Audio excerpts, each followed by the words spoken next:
Oh, that was the least smooth transition I've done in a hot minute, but I just finished working out and my arms are jello. What's going on, ladies and gentlemen? It's another Technical Alpha podcast. I almost closed out the music there, too. I almost made the same mistake I made last week. Mr. Black looks like he is either eating a lot of thick semen or that's yogurt. It's yogurt. Okay, well, that's good. I mean, I wouldn't have judged you either way. You know. But you're still on that yogurt kick then, eh? It's actually my first yogurt in a hot minute. Just hungry. Sometimes, you know what? I haven't had yogurt in more than a hot minute. More like 5. It's been a long while. I might have to next time it's the grocery run, I might have to get some. Hell yeah. Get some yogurt in the fridge. We've got like 17 fridges in this house now. Shit's crazy. It's like we legitimately have one in the kitchen, the small fridge we started with when I first moved in here, and now we've got a second full-size fridge in the basement next to it. We got fridges everywhere. Hey. It's what happens. Mom juices a lot of melons and stuff and uses a lot of melons. And in the fall and winter, we can just keep them on the concrete floor down here and they stay perfectly cool. But in the summer, no.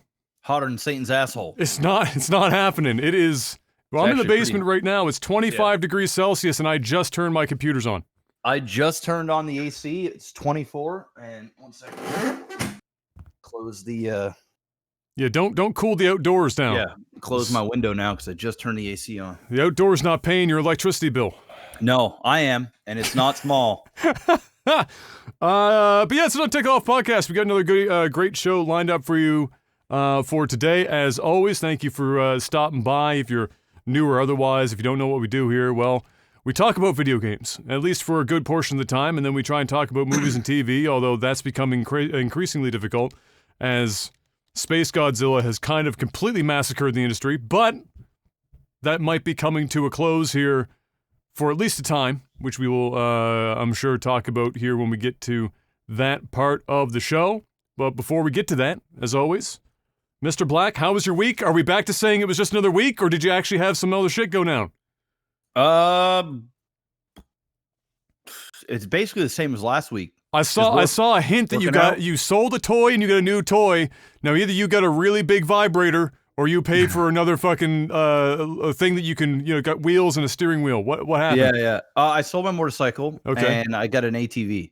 Okay. I mainly got the ATV because Kayla's always wanted one. She's bugged me for years and years and years. It's like, nah, I don't want one. But the main reason beyond that is to put a plow on the front of it come wintertime. That's basically it. So I basically sold my motorcycle, paid a little bit more. Wasn't anything crazy, but paid a little bit more and got the ATV, and it'll be able to have a little bit of fun, go down some trails. A couple of my buddies have them too. Got the stuff needed to put it on the back of my truck so I can, drive it around and shit, the different locations, but mainly have a little bit of fun with Kayla, and she can actually drive it. And then, primarily for plowing the driveway. That's ultimately what it was for. Well, there you go. Yeah. Utilitarian. Keep the wife happy and keep you happy in the wintertime. It's a win-win. It's a win-win. The motorcycle sat there for years. Yeah. I bought it in 2014 and it had 1,500 kilometers on it. So like I barely rode it. It's not even broken in. So did you get a decent price for it? Yeah, it wasn't bad. So I can't complain. Well, that's good. That's good. Yeah. Nothing else crazy this week? Not really. Been looking at some properties, working out every day, which is good. And it's fucking hot, bro. It's hot as fuck. It's hot as fuck. It's fucking hot. Even on the bad days, it just turns nice. So like there's been a couple of days where it's like, man, it's raining today. It's kind of shitty. And then come afternoon, it's like the clouds open up and then the heat just comes down and the humidity goes through the roof. Humidity just goes through the freaking roof, man. It's crazy. I'm not complaining though, man. I fucking hate winter. Yeah. And it was a long ass winter. It just lingered and lingered. So bring it on. You want to do this for the next 4 or 5 months? Bring it on. I'm ready. We skipped spring almost entirely. Yes, we went from winter to summer. Straight to summer. We had 3 days of spring. Yeah. Didn't last very long. My week was mostly the same. I finished Eternal Edge, which was that indie game that the patrons chose for the next review. That game is broken as hell. In probably the most broken game I think I've ever played, but also not broken in ways that like you can't finish it, just hella fucking broken. You can clip through damn near any wall you want to if you're good enough at it. For example, the last boss dungeon in the entire game has, there's a boss door with a key. You have to go through the dungeon to do some shit, before you get to the last boss. Fuck all that. I walked straight to the door. I crammed myself in between the hinges of the door, dashed forward, and I walked right through it, and I went and fought the boss and beat the game. Speedrun it. Speedrun. I found lots of speedrun strats. In fact, the second last dungeon you can beat, in case anyone's wondering for the 0 people that are going to buy this game, you can beat the second last dungeon without 1 key. You can bypass every single door just by clipping. Wow. However, I didn't absolutely hate it either. It was a game that did just enough right that you didn't hate your time. It's not a good game. It's a terrible game, but you didn't hate it. That was the kind of game that it was. So I'll be, I wrote the review for it. I'm waiting for a nice quiet night when mom and dad aren't watching Lost in Space until 11:30. Lost in Space. And then, and I'll record it and get that up. Yeah, they're watching Lost in Space, the new one, the Netflix one. Yeah. On season 1 or season 2? I think they're still on season 1 because they just started a couple days ago, but mom and dad only have an hour a fucking night to watch some shit. But mom and dad obviously both vintage to have watched the original Lost in Space, and in fact, we're watching it on TV not long ago, and so now they've transitioned into the new one, and so that's been kind of cool for them to see something get completely redone that's as old as it is. And they did a good job with Lost in Space. I mean, the Netflix show is pretty good. It's not bad. Yeah, I haven't watched all of season 2 yet. We watched the first 2 episodes, 1 or 2, and then I don't know what happened, but we watched the whole first season. It's pretty good. Yeah, they did a pretty good job. So this week and every other week, it's time to talk about video games, Mr. Black. But video game industry stuff first. This week has been a busy week for news. Yeah. Let's get the dumb shit out of the way first. Bro, are you seeing this list? I'm seeing the list. I have front loaded all the crazy shit first, and then we're not saving it. We're getting right into it, and then we'll talk about some games, and we'll try and forget it ever happened until we go onto social media 15 minutes after this podcast and realize it's still happening. So here we go. First up, probably within this, there's 2 major topics within the content creation industry right now. The one that showed up on the doorstep that really took everyone by surprise was Mixer. Mixer is shutting down. Came out of fucking nowhere, just like a diamond cutter in WCW era. Came out of fucking nowhere. Locked us all up. People were blowing up on stream. My Discord was full of it. Jeff, I'm pretty sure yours is also. I visited your stream. Everyone was like, fucking, oh my God. Everyone talking about Mixer. Yep. And the funny thing is about that is that pretty much everyone on Mixer, save for a couple of people, higher up partners, all found out about it at the exact same time we found out about it. So via social media. So what a mess. So the notes I have written down here, and then we'll just generally talk about it. So the rundown is Mixer via social media said, "Hey guys, it's been fun, but see you bye." And that comes July. I think it was July 22nd. I have late July, but I think July 22nd is the official date. It is late July, to my recollection. It was either the 22nd or the 23rd. Yeah, somewhere in there. They made a partnership-y deal thing with Facebook Gaming.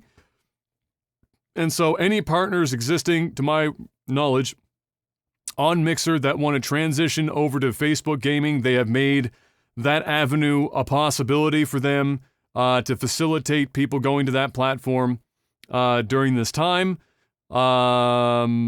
Shroud and Ninja, in relation to that, obviously the two biggest buys for the platform that we've talked about many times in the past on the podcast, they were allegedly offered double their Mixer contract amounts to go to Facebook Gaming. Both of them declined. And in their declining, were simply paid out their entire Mixer contracts in one lump sum, taking home some big dick money. Both of them. 10 mil to Shroud, roughly. We don't know exact numbers, but 10 mil roughly to Shroud, 30 million roughly to Ninja. Everyone just walked fucking bags the size of friggin' Hummers, bro. So they made out great. 99% of them, of the people on the platform, made out terribly, but those two guys, thumbs up. Somebody did the math. Somebody had done the math. When Ninja, it was this is a rough estimate, but the short period of time that Ninja streamed on the platform, yes, he got paid over $92,000 a day from the contract. Just from the contract. Now, Mixer's only up for another, month now, but I'm just saying, Mixer, if you want to pay me $92,000, I'm there for it. Am I just realizing right now, are we good right and Adam now? means a year. No, that's not a day. No, not a day. No, just a year. Just I'll take a contract now. I will stream as long as you want me to between now and July 22nd for the year. Both of them free agents now. Both of them obviously went to Twitter, did the usual. We really enjoyed our time at Mixer. Wonder why. We really enjoyed our time at Mixer. Mixer family, thank you for having us. Community, you're awesome. I'm going to take some time to think about this. Reading between the lines is, I'm going to take some time buying Dom Perignon, getting smashed on my ass, and having a great time, maybe get some golf in. And then I'll decide where I'm going to go from there. But both of them are free agents at the moment. Other than that, apparently Mixer, like we just said, just to wrap this up before discussing it further, apparently Mixer only informed select people about the shutdown internally. This is including employees at the company, like in the office. Yeah. Like, we're not just talking streamers, but apparently, like, the office workers were they also... They didn't want it leaked. No, so nobody knew. Or very few people knew. And then everyone else found out at the same time we did on Twitch, and on Twitter, I should say, and socials. So what you ended up seeing was, like, tons of Mixer streamers basically crying on stream as they watched everything basically pulled out from underneath them with zero warning. Yep. Which no matter what anyone tells you in the content, I've saw a lot of people saying some stupid shit like, this tells you that you can never be too certain when it's all just going to be taken away, which is like kind of true, but nobody fucking sits there and goes, my streaming platform of choice that's been in operation for almost 5 straight years now is suddenly going to evaporate with zero warning in the middle of a fucking work week, and they're going to tell me on Twitter. Like, nobody fucking makes that call. Even for somebody the size of Mixer, it's backed by Microsoft. Nobody's, if this was like fucking D-Live, okay. Yeah. Well, not only that, is they just invested tens of millions of dollars for a couple of streamers. So you're thinking, okay, well, they're signed on for X amount of years, not just one. Yeah. So the last thing in your mind is, platform is just going to be gone here come Corona times when the year is already super shitty. So I don't care who you are, it would be a shock. Like a shock completely. What? Not even Hitbox did that shit. Like even Hitbox gave people a heads up and were like, hey, we're bowing out here. I mean, when my chat came and said, yeah, Mixer's done, I was like, what? And then I saw it and I was like, oh my God, what the fuck? And that was me. Now, if I was the streamer on the platform and I'm streaming on the platform, and then everybody is going to every channel and going, hey, it was fun while it lasted, and you're going, wait, what? And your whole career is essentially, for a lot of people, it's over. It's not even up in the air. For a lot of people, it's done. That's just a harsh reality of it. Guys like Ninja and Shroud, they're different. Guys like King Goth that is moving over with Facebook, you know, Mixer likely went to him and the other partners that they bought out to come over from Twitch, went to them a few days before and said, hey, guys, this is going to come to a surprise, but we are forming with Facebook. We would love you for you and your brand to come over to Facebook and help kickstart this. And it's not just Facebook. It's Mixer with Facebook. You know, it's Face Mixer. It's Face Mixer. And we would love you to come over here. Well, the negotiations probably went something like this. We'd love you to come over here. What do you think? No. Okay. How about twice your contract? So, hey, we're paying you $30 million. We'll give you 60. Come on over to Facebook, make a little video, tell everybody to come over here. Well, everything is great. You know, Facebook's got lots of money. And Ninja and Shroud went, nah, I'm good. The reason why they said, nah, I'm good is because they secured the bag. They get paid out fully. I knew that the moment I heard this. I told my stream, dude, they're getting paid out. There's no way in fuck that their lawyers are dumb enough to put in a clause where if they go out of business or they go whatever the case may be, that their contracts are just null and voided. It doesn't work like that. They got to get paid out, and you know they're getting their money from Microsoft, period. So they got paid out. So they're going, okay, well, you know what? Hey, I just got paid $10 million, $30 million. I'm now a free agent. Now we can have a bidding war. Twitch is going to fight for Shroud. Shroud might make another $10, $20 million coming over to Twitch and signing a 2-3 year deal. And then his viewer count and everything's going to skyrocket with it. He's going to 10x what he had over at Mixer. It's going to be this huge, like, oh my God, all the big streamers on Twitch will be like, welcome back, Shroud, and all this other stuff. It'll be great for him. So he can think about it this way. For the people that go, well, why wouldn't you take double from Facebook? Well, here's the thing.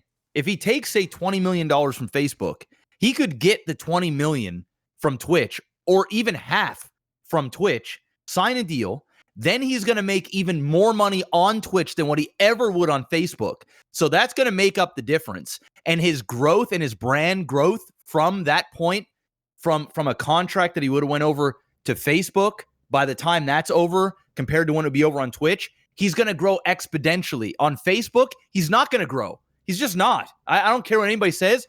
He's only going to decline. His viewership's going to decline. Yeah, it's basically you would be going to Facebook would be a gamble of the doubling up of the money being worth substantially more than the brand growth value that you get going back to Twitch or even YouTube.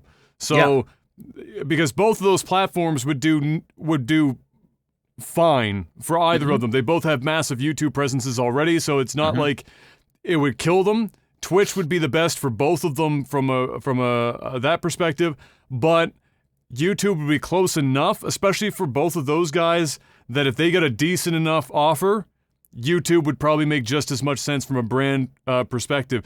Facebook is where your brand goes to die. So you go to Facebook if you know that your brand is probably nearing or already at its peak, and you're not likely to get like a lot more leverage in your brand, and so you take the bag that you get from Facebook, and then if you move later, you see what happens, and it doesn't matter. But for these guys, both of them have monstrous fucking brands. Ninja is the biggest one on the fucking market. Shroud is nothing to shrug at, and those guys would do, like Jeff was saying, infinitely better on Twitch. And again, like Jeff was saying, the comeback party is going to be fucking huge, massive. Everyone's going to want to be a part of that shit. Yeah. It's like when Shroud gets back, like the comeback stream, he'll probably be pushing 50 to 60,000 people. When Ninja comes back, he's probably going to be pushing 100K if he does choose to go back to Twitch. Yep. And everyone's going to want to be part of that. Like, you're going to get Doc trying to be on Shroud's stream. You're going to get fucking, you're going to get like, fucking, everyone is going to try and be on Ninja's. Like, whoever will fucking get on Ninja's, the whole universe is going to try and get on fucking Ninja's stream. But they're going to make Bro, they'll make $1 million or $2 million in the first In day. the first week, not day, week. Dude, in subs, Yeah, the first day, I think they make 500K minimum in subs on the comeback.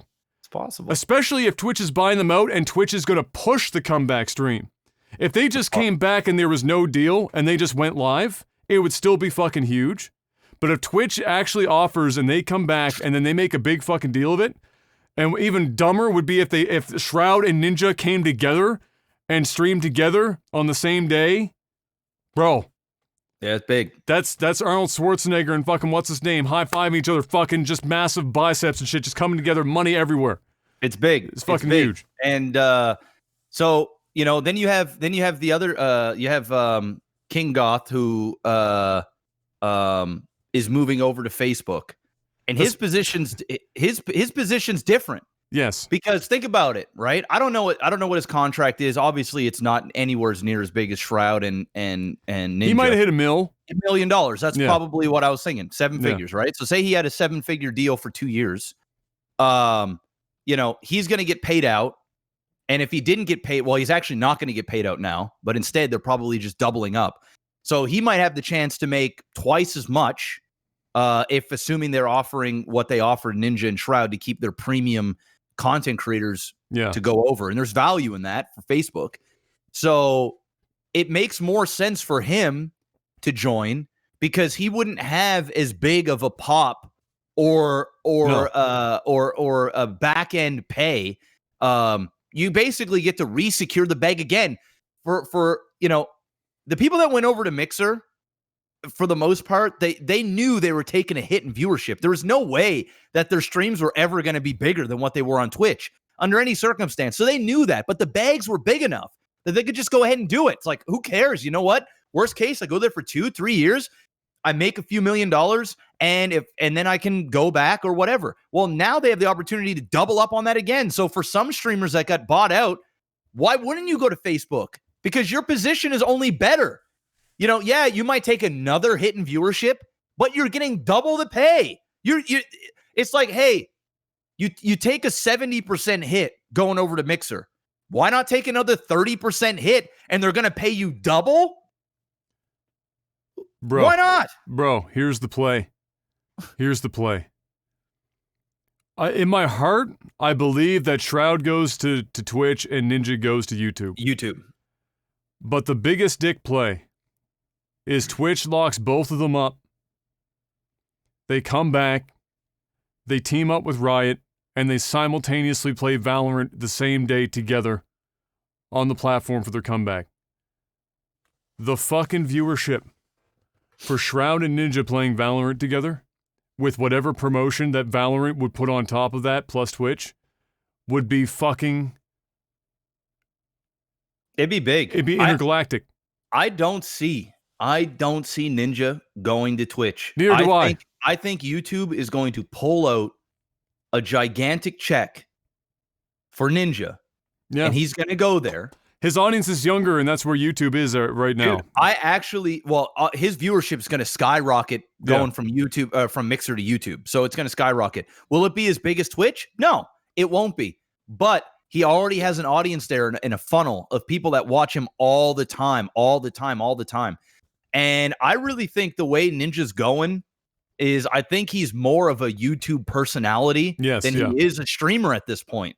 He wants to be on camera more. He's doing more. He is really soaking up the celebrity of gamer. Yep. Shroud is a gamer. Yeah. And gamers typically don't go on YouTube. There are exceptions, but for the most part, the competitive gamers, and Ninja's super competitive. I'm not by any means saying that he's not a competitive or an amazing elite player, but he is the face of gaming. I mean, he's a guy with fucking blue hair, and he's the face of gaming. He's a Red Bull gamer. He belongs on YouTube. And if YouTube can at least match what Mixer gave him, I think he's going there. Even if Twitch were to offer him a bigger deal than YouTube and it wasn't substantial, I still think he goes to YouTube. I also think there's a little bit of animosity between Twitch and Ninja. I think Ninja is upset with Twitch. I think Twitch is upset with Ninja. Now, business is business. You know what I mean? And Twitch is in a whole slew of hot water right now, which we're going to get to soon. Yeah. So this could be a way for Twitch to diffuse some negative press. Yeah, that's what I was thinking. Bring back Ninja and say all is well, and we'll all bleed purple together and bring back something. And you know what I mean? That could be like a PR. That was what I was thinking. Was like it was right now because of the stuff going on. It might be, even if it wasn't to like the whole bleed purple together thing, it would be like a smoke screen. Be like, everyone's looking over here. Yeah, Ninja.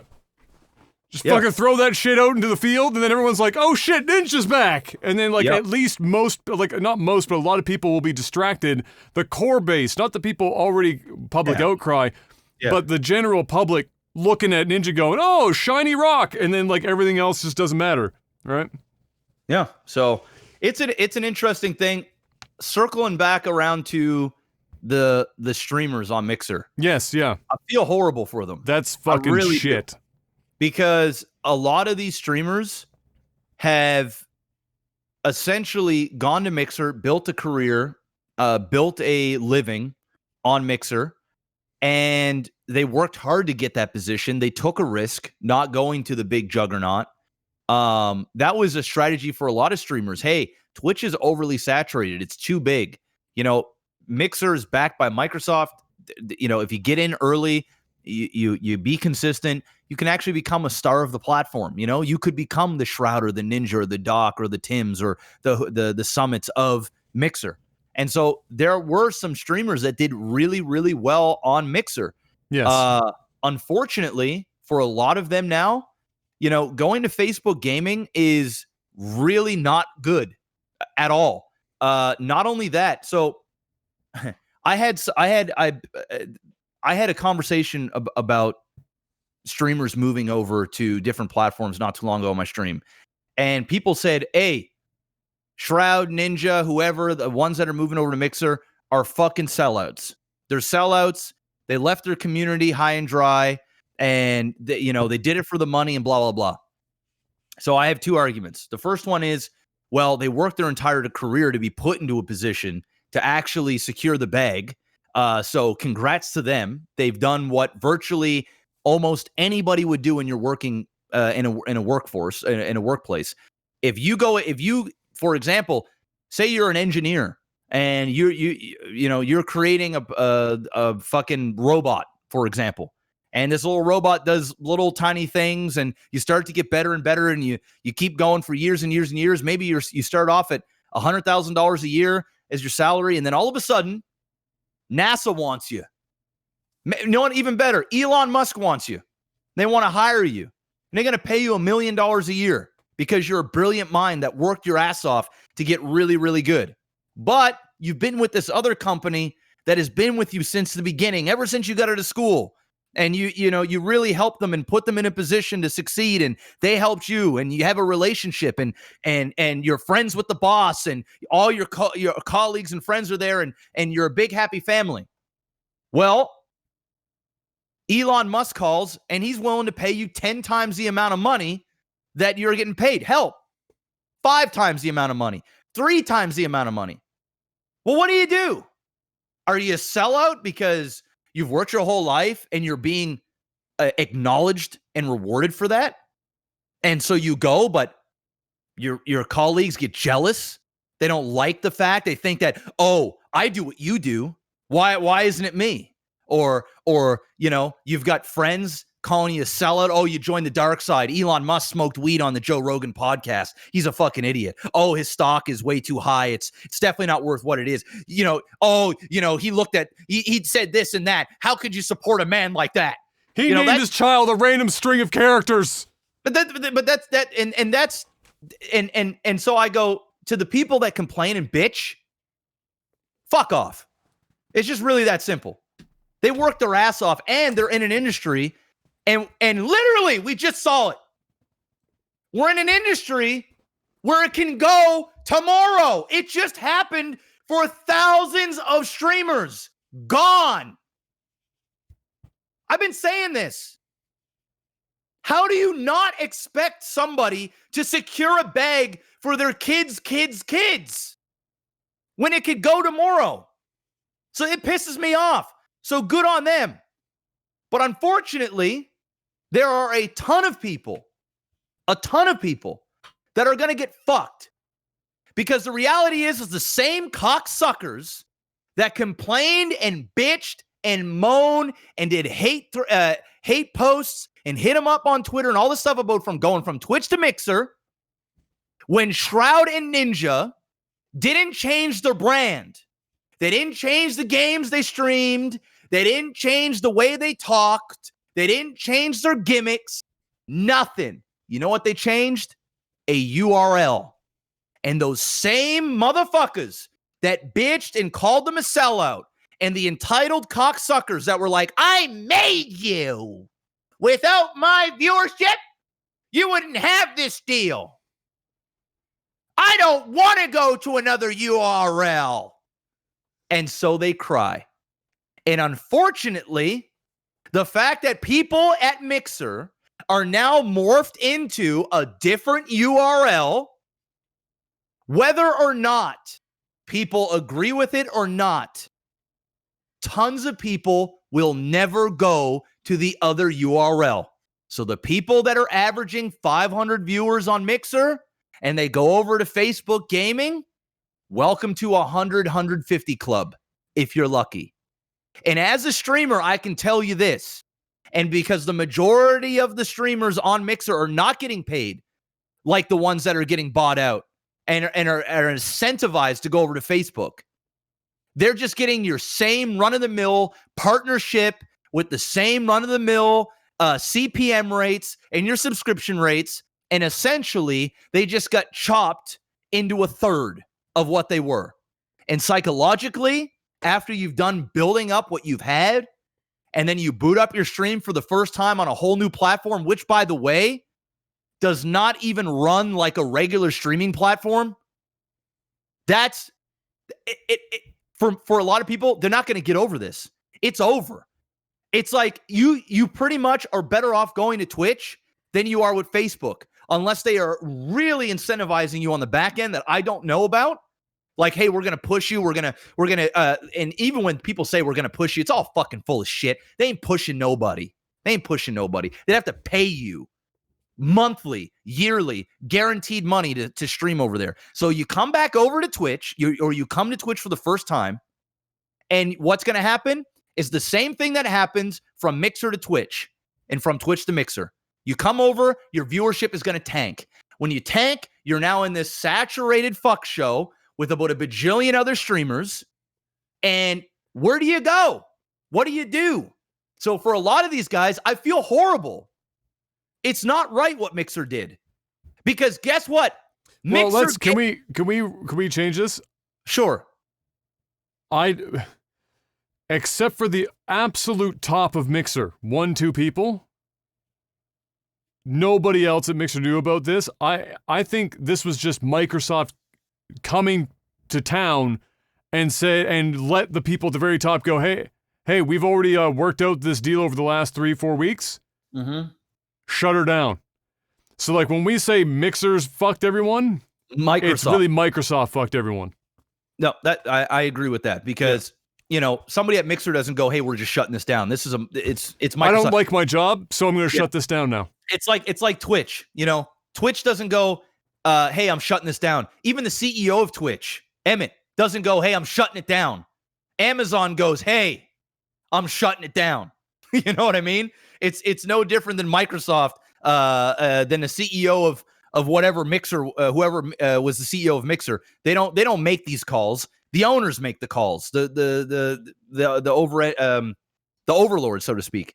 So Microsoft literally pulled the rug underneath the feet of thousands of streamers, and the only ones that are benefiting from this are the ones that sign those deals to go over to Mixer. And the only reason why they're benefiting from it is because they had a deal and Microsoft had to pay them out. And I bet you Facebook wanted to scoop up those premium streamers, because when are you ever gonna have the opportunity to go behind closed doors and essentially do a trade before the public even knows about it. To be able to go to Ninja and Shroud, and they probably knew this for a little while. Like this isn't something that they would have found out that day or the day before. They were probably in talks for a while. Shroud and Ninja probably sat down and really talked about it with their spouse or their lawyers and probably everybody. And they probably talked with each other as well. Yes. They'd be dumb not to get on the phone and say, hey, Shroud, hey, Ninja, what are you thinking? Because, hey, if we do this, we got to do this together. And we got to fucking milk these guys for everything they're fucking worth. Because it's Facebook money. It's dirty Facebook money. And listen, and I bet you this whole like double the amount was never proposed at the beginning. It probably got to there where they're like, okay, hey, we'll pay you out there and then we'll sign you on for the same contract. No. Just another couple years. No. All right. Ninja, how does 45 million sound? No. Okay. You know what? Been doing some really good stuff with your brand. I really like what I you know. Hold it. I gotta open this Red Bull real quick. Oh yeah, Red Bull. Okay, yeah. Okay, you go ahead. Okay. 53 million. Do you know how much money it costs to dye my hair this fucking color every week? 55 million. 2 years. 40 hours a week. No, 30 hours a week. 30 hours a week. I'm thinking of having kids soon. I'm getting up there, you know. I can't look like I'm 17 like all my viewers forever. Do you know what it takes? The fountain of youth ain't cheap! All right. Okay. 60 million. That's all I can do. That's $60 million, Ninja. You can buy the hair dye company. 60 million. 2 years, 30 hours a week. Guaranteed. Pay you quarterly. Stock options. Stock options. Facebook is doing great. Instagram. You like Instagram? I'll push you on Instagram Live. We're going to turn that into a streaming platform at some point. I gotta be honest. Don't give me an answer yet. 60 million. Instagram push for 2 years. $1 million campaign for Instagram posts. Guaranteed 2 a month. So that's another 24 million. Endless hair dye. Final offer. Mark Noperberg. See you, bye. I tried. It's a good offer. I liked it. You tried to add, just spice it up at the end. I tried. But it's no deal. Fuck. All right. It's no deal. Twitch will never pay you that much, Ninja. They don't even like you.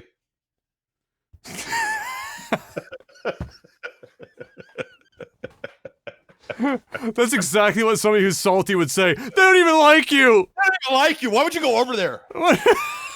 They don't bleed purple for you.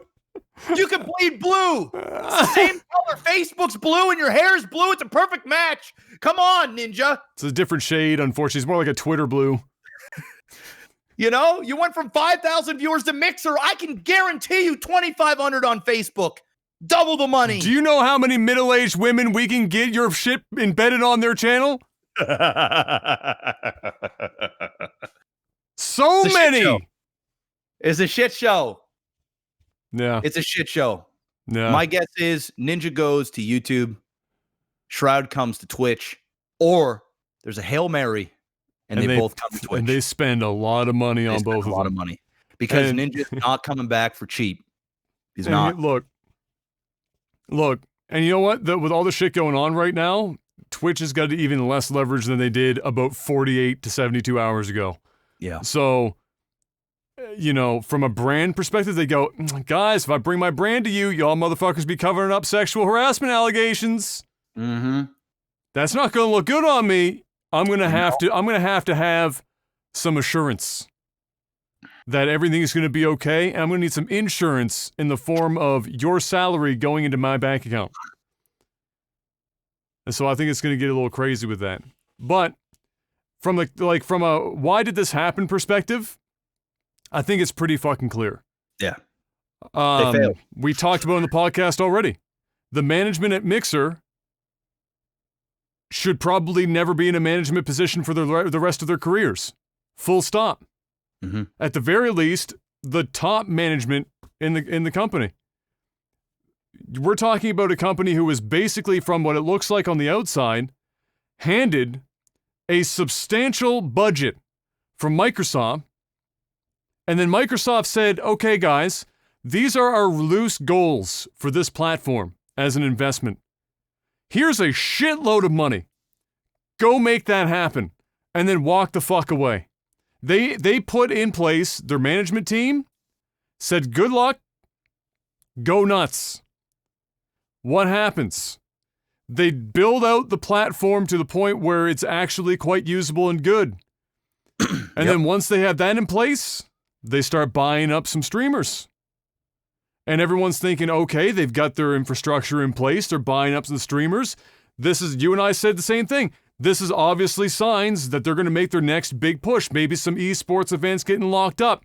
Maybe getting like more generalized traffic to the platform. We know that in the fall, it's probably going to be a big push with Ninja and Halo and the new Xbox Series X and Mixer on Xbox Series X and all at the same time. It's a perfect fucking storm. It's all there. But then they go for an entire year on those multi-million-dollar contracts and did one commercial and a couple of fucking social media posts between both of them. Mm-hmm. In that same year, because they did nothing else for that entire time, and in all honesty, didn't try anything else from what it seems like on the outside, we talked about this too. Year-on-year growth, 0.2%, which means with Shroud and Ninja having come over, if they were taken out of the equation, It's going down. That's a negative growth. And it would have been the only one in the entire industry. Shit, they were the only one in the entire industry that didn't push doubling their numbers year on year in those metrics. And so you know that Microsoft would have had those numbers before they became public. And I bet you from that day, looking at what they did with the contracts, looking at those numbers, hearing about and seeing the leaked video of that top manager chick spewing just hot diarrhea shit out of her mouth in an all-hands-on-deck meeting, and then looking at their investment going, you know what? I don't think there's much to do. We can salvage this here. We got to press the nuclear button. And then Microsoft came down from on high and said, all right, guys. That's it. We're done. We're done. Pack her up. I'm done hemorrhaging money. That's what it is. You're done wasting my money. I want in the streaming business. Hired a bunch of people. Somebody went at the board and said, we should start buying motherfuckers up. Pitched it to Microsoft. We're going to need a budget. Okay, here's $70 million. Go have fun. And it's gone. And so is Mixer. That's pretty much it. I feel that's just pretty much it. Good news for Microsoft is they have unlimited money, so it's not like it's hurting the Microsoft, but it's bad news for everybody else. Here's the last thing that I'll say about this, and we can go on because we've got some other shit. we got even crazier shit. So the last thing that I'll ask, if Mixer's listening, do your streamers a good one. And at every URL that people went to, so for example, it was mixer.com/LagTVMaximusBlack. People watch me there. When people go to that link, have it immediately turn into the facebook.gg of that streamer that has moved over. Because if you don't do that, that is the least thing you could do, because there's a lot of people that have those bookmarked that is gone to that link every day, and it's part of their day, and it's what they do as part of their routine. And the moment that routine is broken, the chances of them going out of their way, the masses, there will be diehard fans that will follow no matter what. Don't get me wrong. But you need to make it. If you are truly partnering with Facebook, show it. Don't just take down the website right away. Make it so that every page embeds into the facebook.gg one, and let that ride for 6 months. Let that ride for a year. Whatever it takes. And you don't have to host nothing. You don't have to run the streams on there. Just at least have the page up so people can watch their streamer. Yeah, the only saving grace in regards to them losing most of their viewers, and they still will lose a very substantial amount, a chunk of their viewership.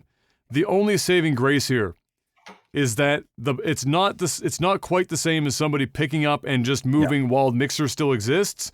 Mixer is going away, and so that's going to change the dynamic a bit in terms of people creating new habits. It will be more about how many of their viewers can they let know that they're moving where they are in the month that they have between now and Mixer closing, and then those people will just go and bookmark those new pages. The vast majority of them. When you, as somebody who moved from Twitch to Hitbox for a couple years and then Hitbox back to Twitch, it was coming back was easier than going over, because on the other way, the Hitbox is basically shutting down. Yeah. So they didn't have anywhere to go. So the viewers. So that's still a thing. And what you just said is also very much should absolutely happen. Redirects, URL redirects aren't exactly fucking rocket science. And they could leave it up for a while to just redirect to the same thing if they accepted it, like you said. And so that's not really a huge deal for them to do that, and they should. But for the people who are, if there's anyone listening to this somehow, I don't even know why it would be, but if you were listening to this and you are or were a Mixer streamer, the thing to do is just between now and July 22nd, lock your name up, whatever you want to do, get yourself set up wherever you plan on going as soon as possible, and then get that URL and slam it into the fucking title of your stream on Mixer, and then stream every fucking day for like 6 hours, and basically you're live to like just chill, play a game, and whenever somebody walks in the room, they need to see and know that that's where you're going. And that's basically the only thing you've got going right now. They're lucky that it's even going a month before the site shuts down. So this gives them a monicum of lead time to be able to let everyone that watches them know. So definitely do that. Next, Mr. Black, this is where I'll just say this. I'll say this because everyone, it does seem like the thing to do. We're not going to be talking nitty gritty here, no graphic stuff, but still, if you are somebody that doesn't want to hear about, because you've been avoiding it for your own personal reasons, the sexual harassment, sexual misconduct stuff that's been circulating in regards to Twitch and YouTube streamers and other content creators, that is what we're going to talk about here for a bit. Just giving you a heads up ahead of time. If you're listening to this on the RSS feed or anywhere else or on YouTube and that's not your bag for whatever reason, if you've experienced it yourself, just giving you a heads up. So, this week, as we talked about Twitch's position in regards to Ninja and Shroud being a little less strong than it was before, a lot of Twitch streamers and a lot of YouTubers, but more Twitch streamers, honestly. This has been, like, I'd say majority Twitch and then minority YouTube from what I've personally seen in my feed. And it's even extended a little bit out beyond that, like some developers, like video game developers, and similar, like in the industry people. A lot of individuals, men and even some women, but obviously vast majority men, being called out by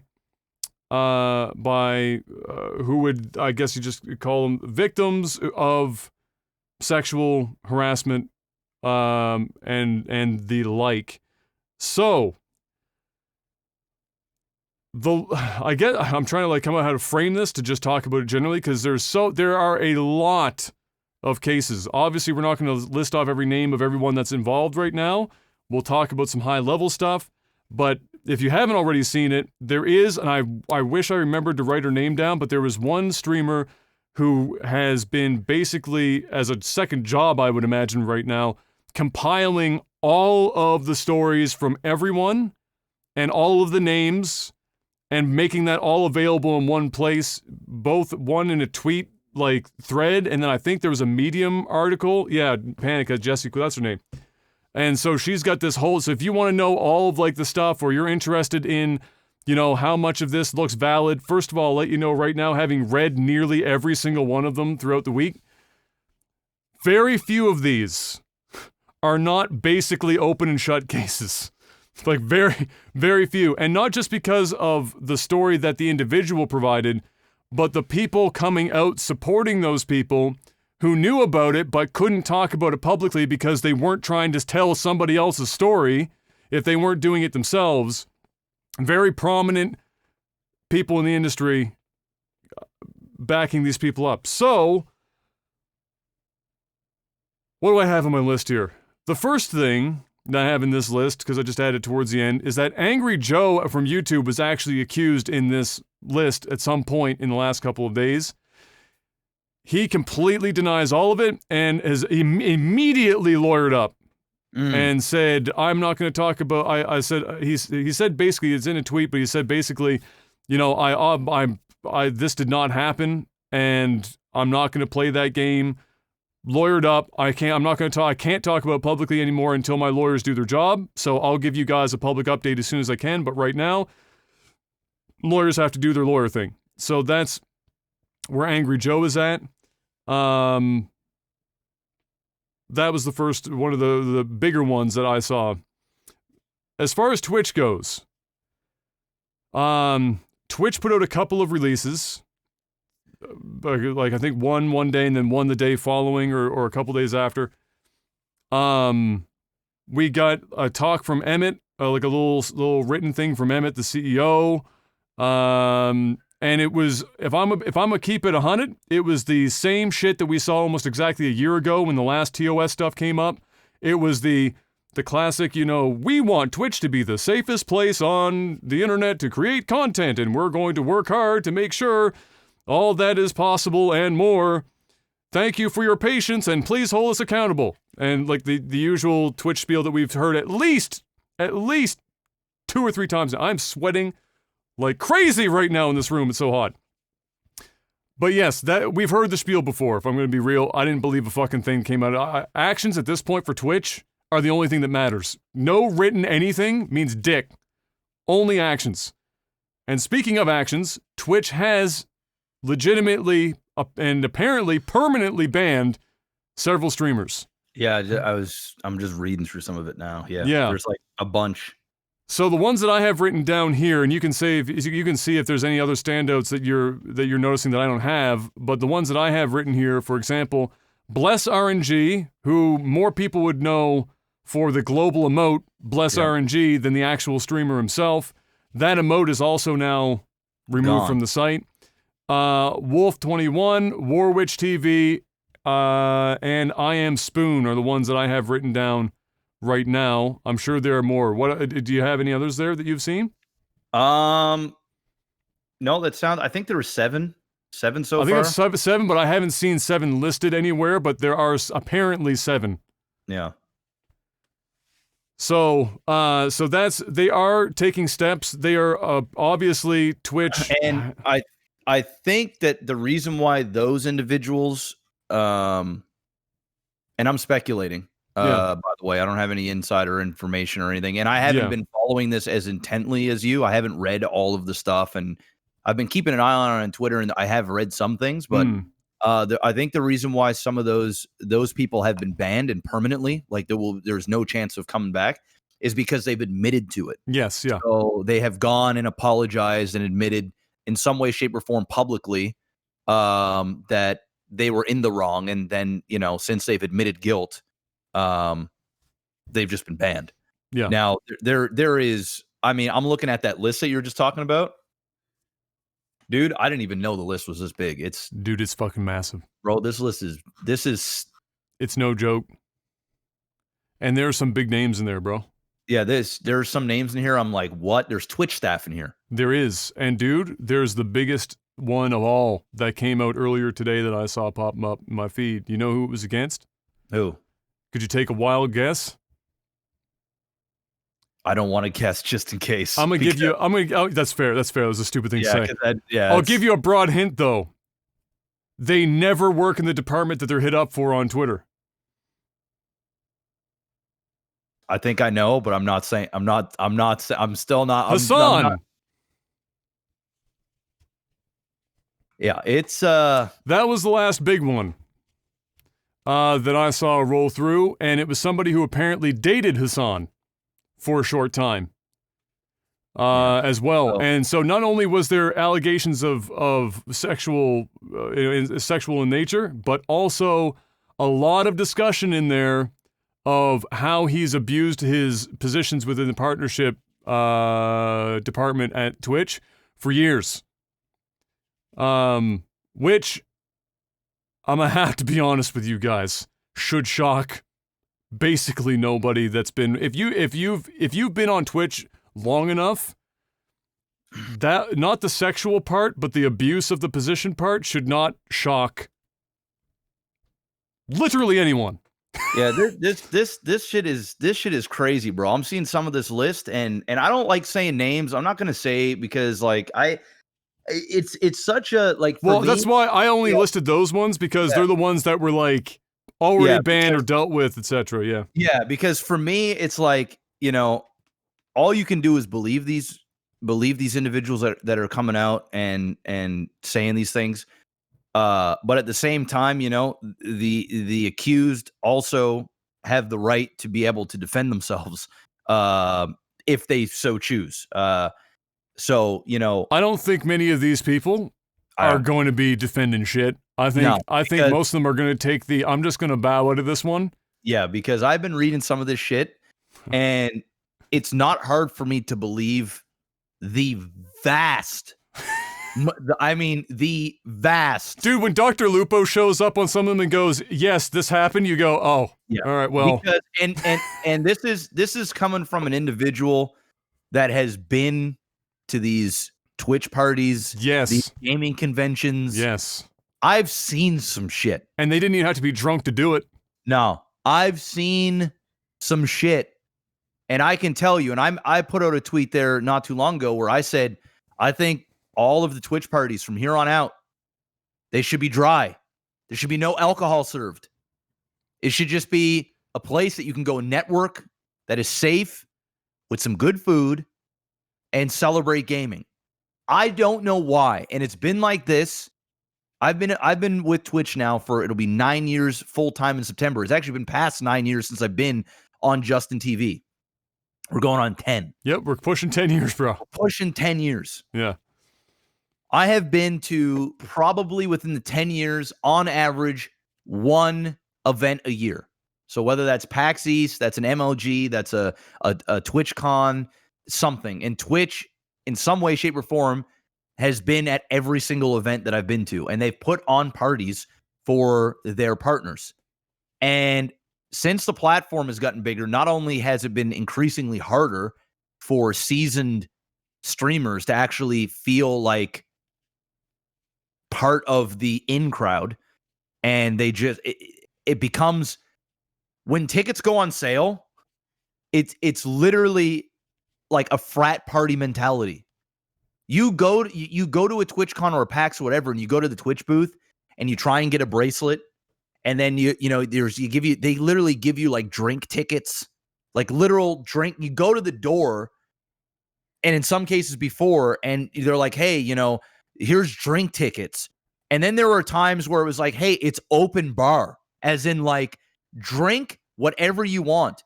There has been Twitch parties where, I'm not making this up, this isn't even allegedly or anything at this point, I'm just literally spitting facts. There has been Twitch parties where they on screen show you the bill of how much alcohol is going out to the party. So you'd literally be drinking and you get the most expensive shit. You would literally try to get the bill as big as humanly possible. They gamified getting hammered at the Twitch party. Literally. I don't know if it was their way of saying, hey, we're going all out. Like, look what Twitch is doing for you. For the partners. And listen, I get it. The gesture's great. I do, like, yeah, thank you. For a guy like me that went in and had a few drinks, appreciative of the invite, the VIP status, the free booze, the good time, the good music, meeting up with friends. I appreciate it. I really do. But unfortunately, like all good things, people abuse this shit. And not only that, you've quite literally, and we're seeing it right now, we are smothered with predators who are quite literally raping people. And they're going to these events.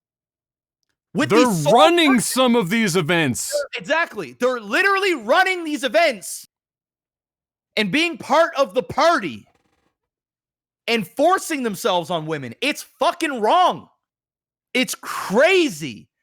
And not only that, you see what some of these women get away with on Twitch, and you see people go, what the fuck are you doing? Why is this allowed? Why are you not banning this? And we've said it many times before, and we've seen it. It all makes sense. Some of these people don't want these people off the fucking platform. They want to go to these parties. They want to meet up. It's disgusting. And you read it, it's clear as bro, day. this is just facts, and I'll be the one with the balls to say this one. This is just facts as far as Hassan's concerned. Years ago, when there was first like questions about why the girls were getting away with stuff, one of the first things I did was just for fun, went and seen who Hassan's account was following.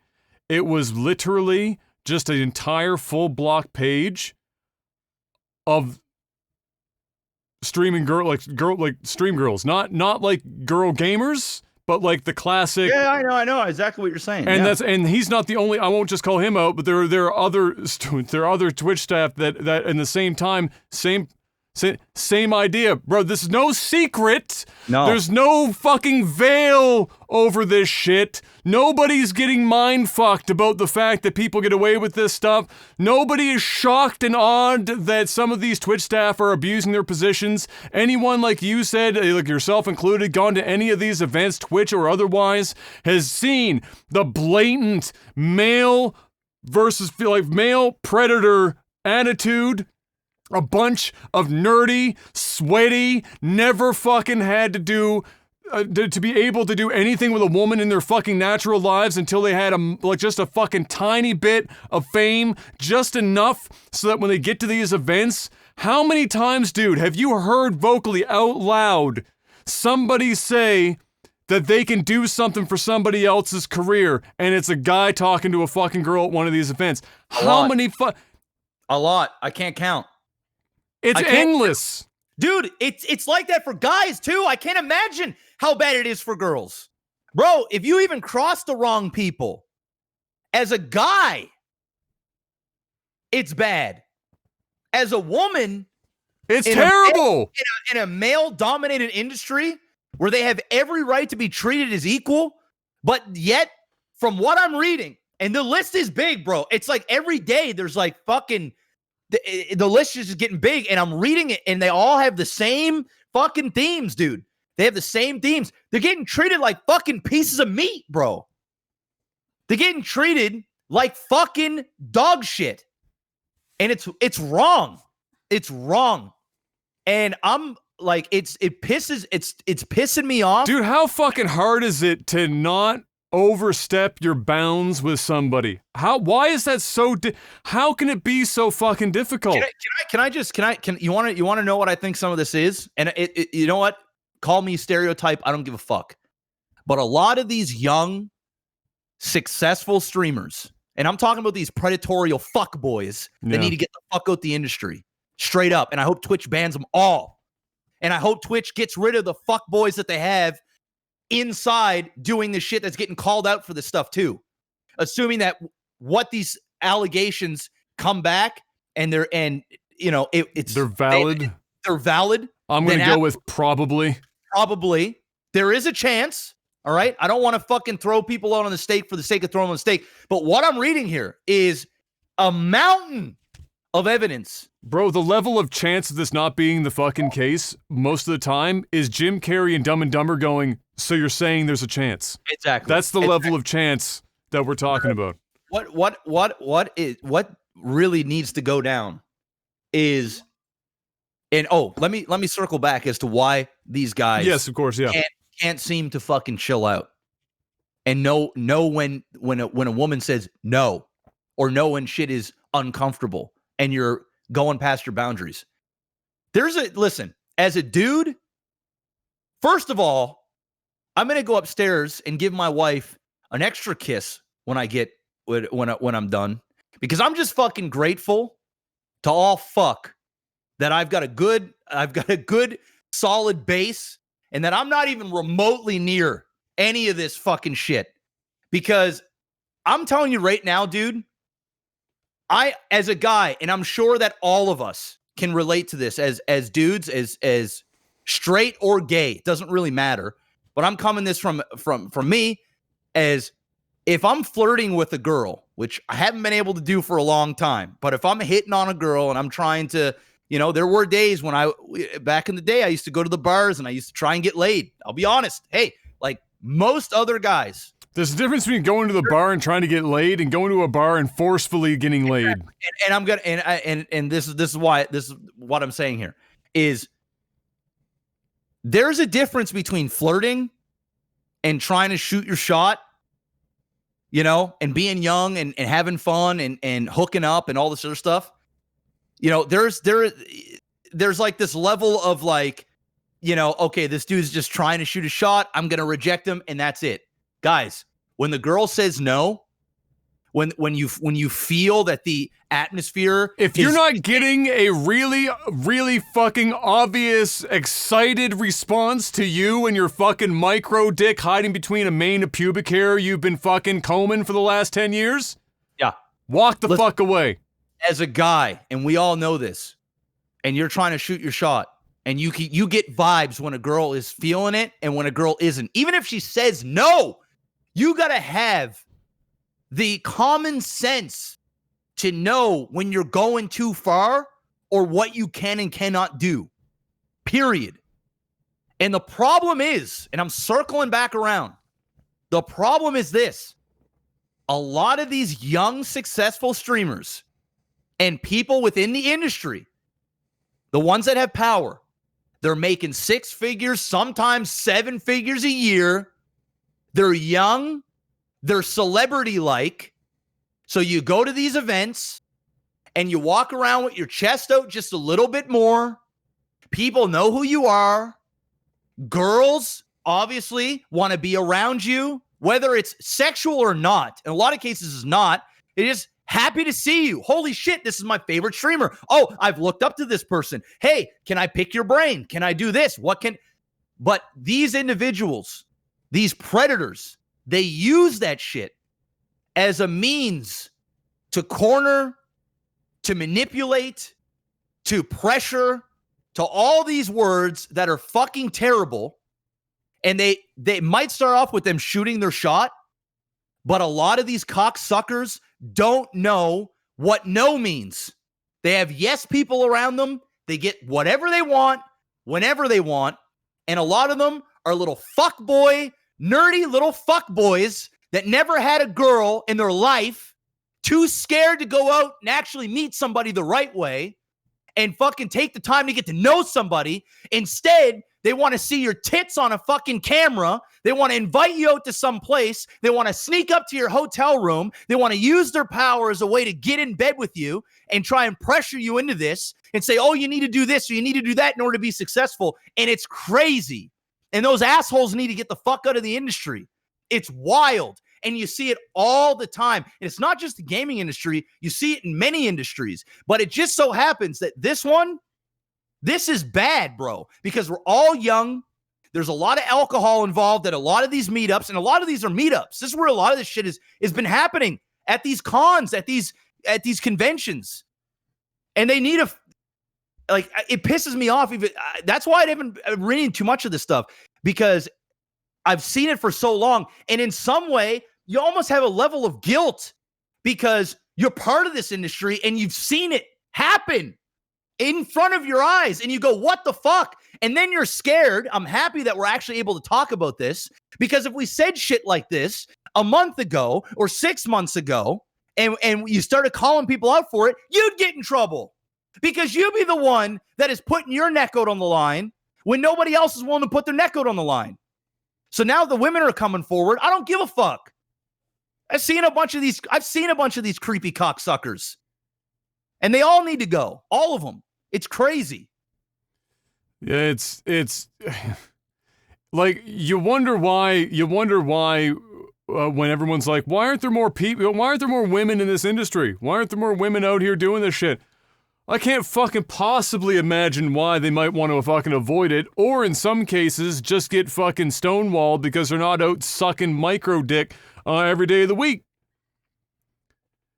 It's embarrassing.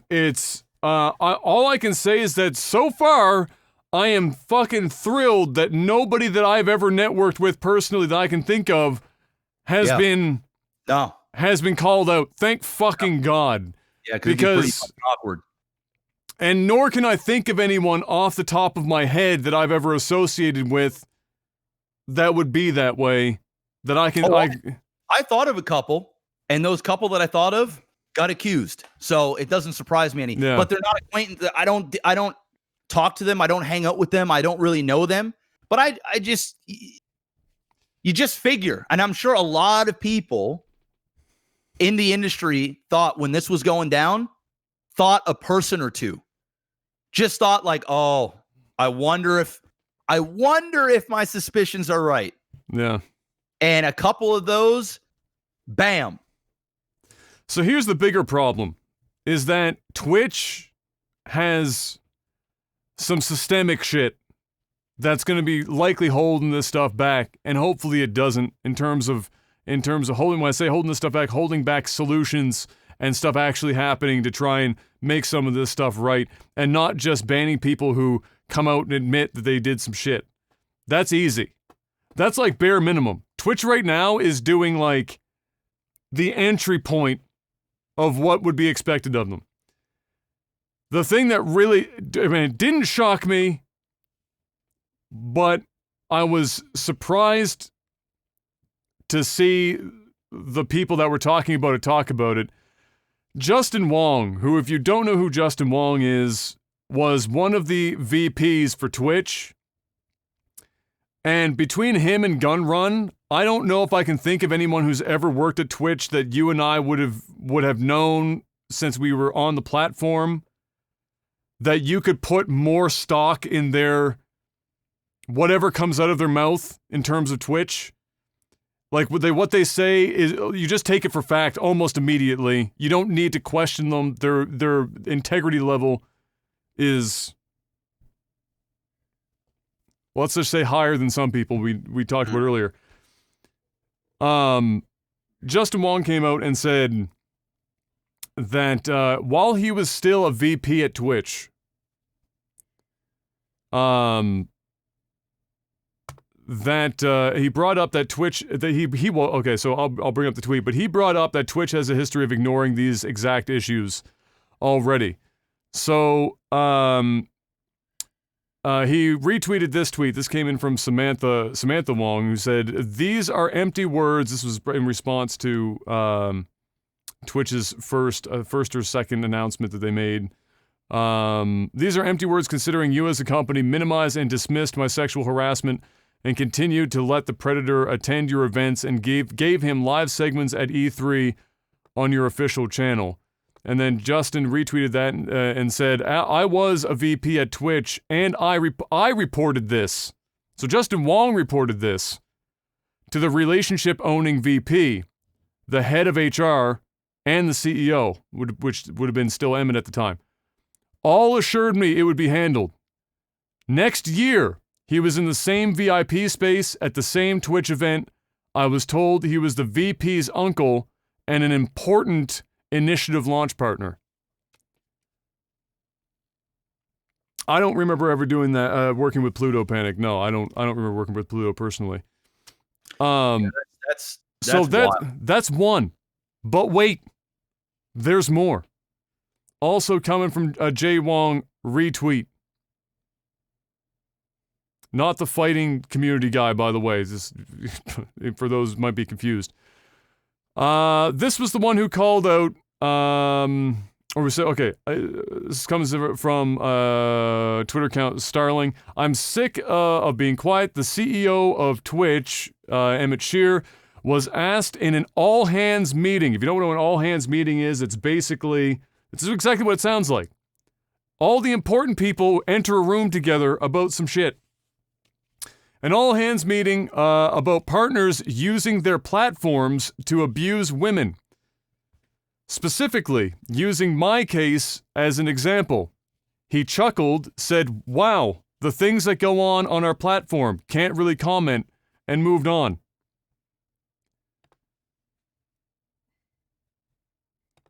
So, Yeah, so when I mentioned earlier about not really believing a fucking word come out of Emmett's mouth, this is just further reasoning as to why I don't believe a word that comes out of Emmett's mouth. Emmett's part of the fucking problem. And if I'm going to be honest with you, and we're getting everything out now that we've held back because we can finally talk as other people are talking, I haven't had any faith in Emmett since about 3 to 4 years into the delivery of Twitch from the Justin TV platform. As a leader, I can't think of somebody who has done less to further the platform and has done more damage at the helm than he could have done in this time. I can think of many other people that were higher ups, like Justin Wong, who would have been infinitely more well equipped, more savvy, and with more integrity than Emmett has been for years. Can you please name me almost anything that has been done, whether from the platform, mechanically speaking, front end, back end, partnership, content creation, viewer experience, more than a couple of fucking minor things that has really happened in 10 years on this platform, pre and post Amazon buyout? The answer is there's barely anything. Twitch is only where it's at right now, almost exclusively, because it was in a nearly first to market when it arrived, and it hit critical mass before anyone came in to have any fucking competition. Twitch as a platform was behind Mixer. Mixer mechanically was fucking way better than Twitch, and had way more money to work with in a shorter period of time. In terms of protecting content creators, women or otherwise, enforcing TOS, all these systemic issues that have been within Twitch for years, favoritism with partners, favoritism now being shown, that is now proven with Hassan showing favoritism to people that he had a fucking shining to. All the shit that's gone on, it's not secret to the guy at the top of the company. He can't feign ignorance over a decade of fucking work. It's just not possible. Several people said that Emmett should be stepping down from his position. I don't disagree. I think there are better people for the fucking job. I think Twitch has been basically treading water and enjoying the fact that they're the big one in the fucking pool right now for so long that they've been able to get away with bare minimum forever. We're talking about shit that we literally just about talked about a year ago. And they said they'd do some shit. And Emmett came out off of his fucking high, from his high on high, came down to the unwashed masses and said, "Don't worry. We hear you. We are going to work together to make this better. Because it is my personal mission to make Twitch the best and safest place to create content on the internet." Bull fucking shit.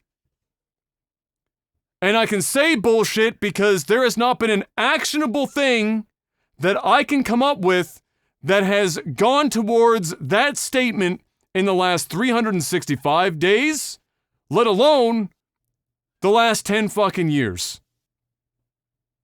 Twitch has some spectacular people working for them.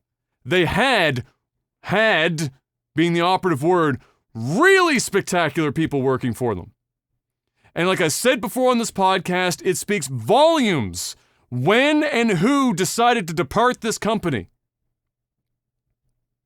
And to see where it's gone since then is embarrassing.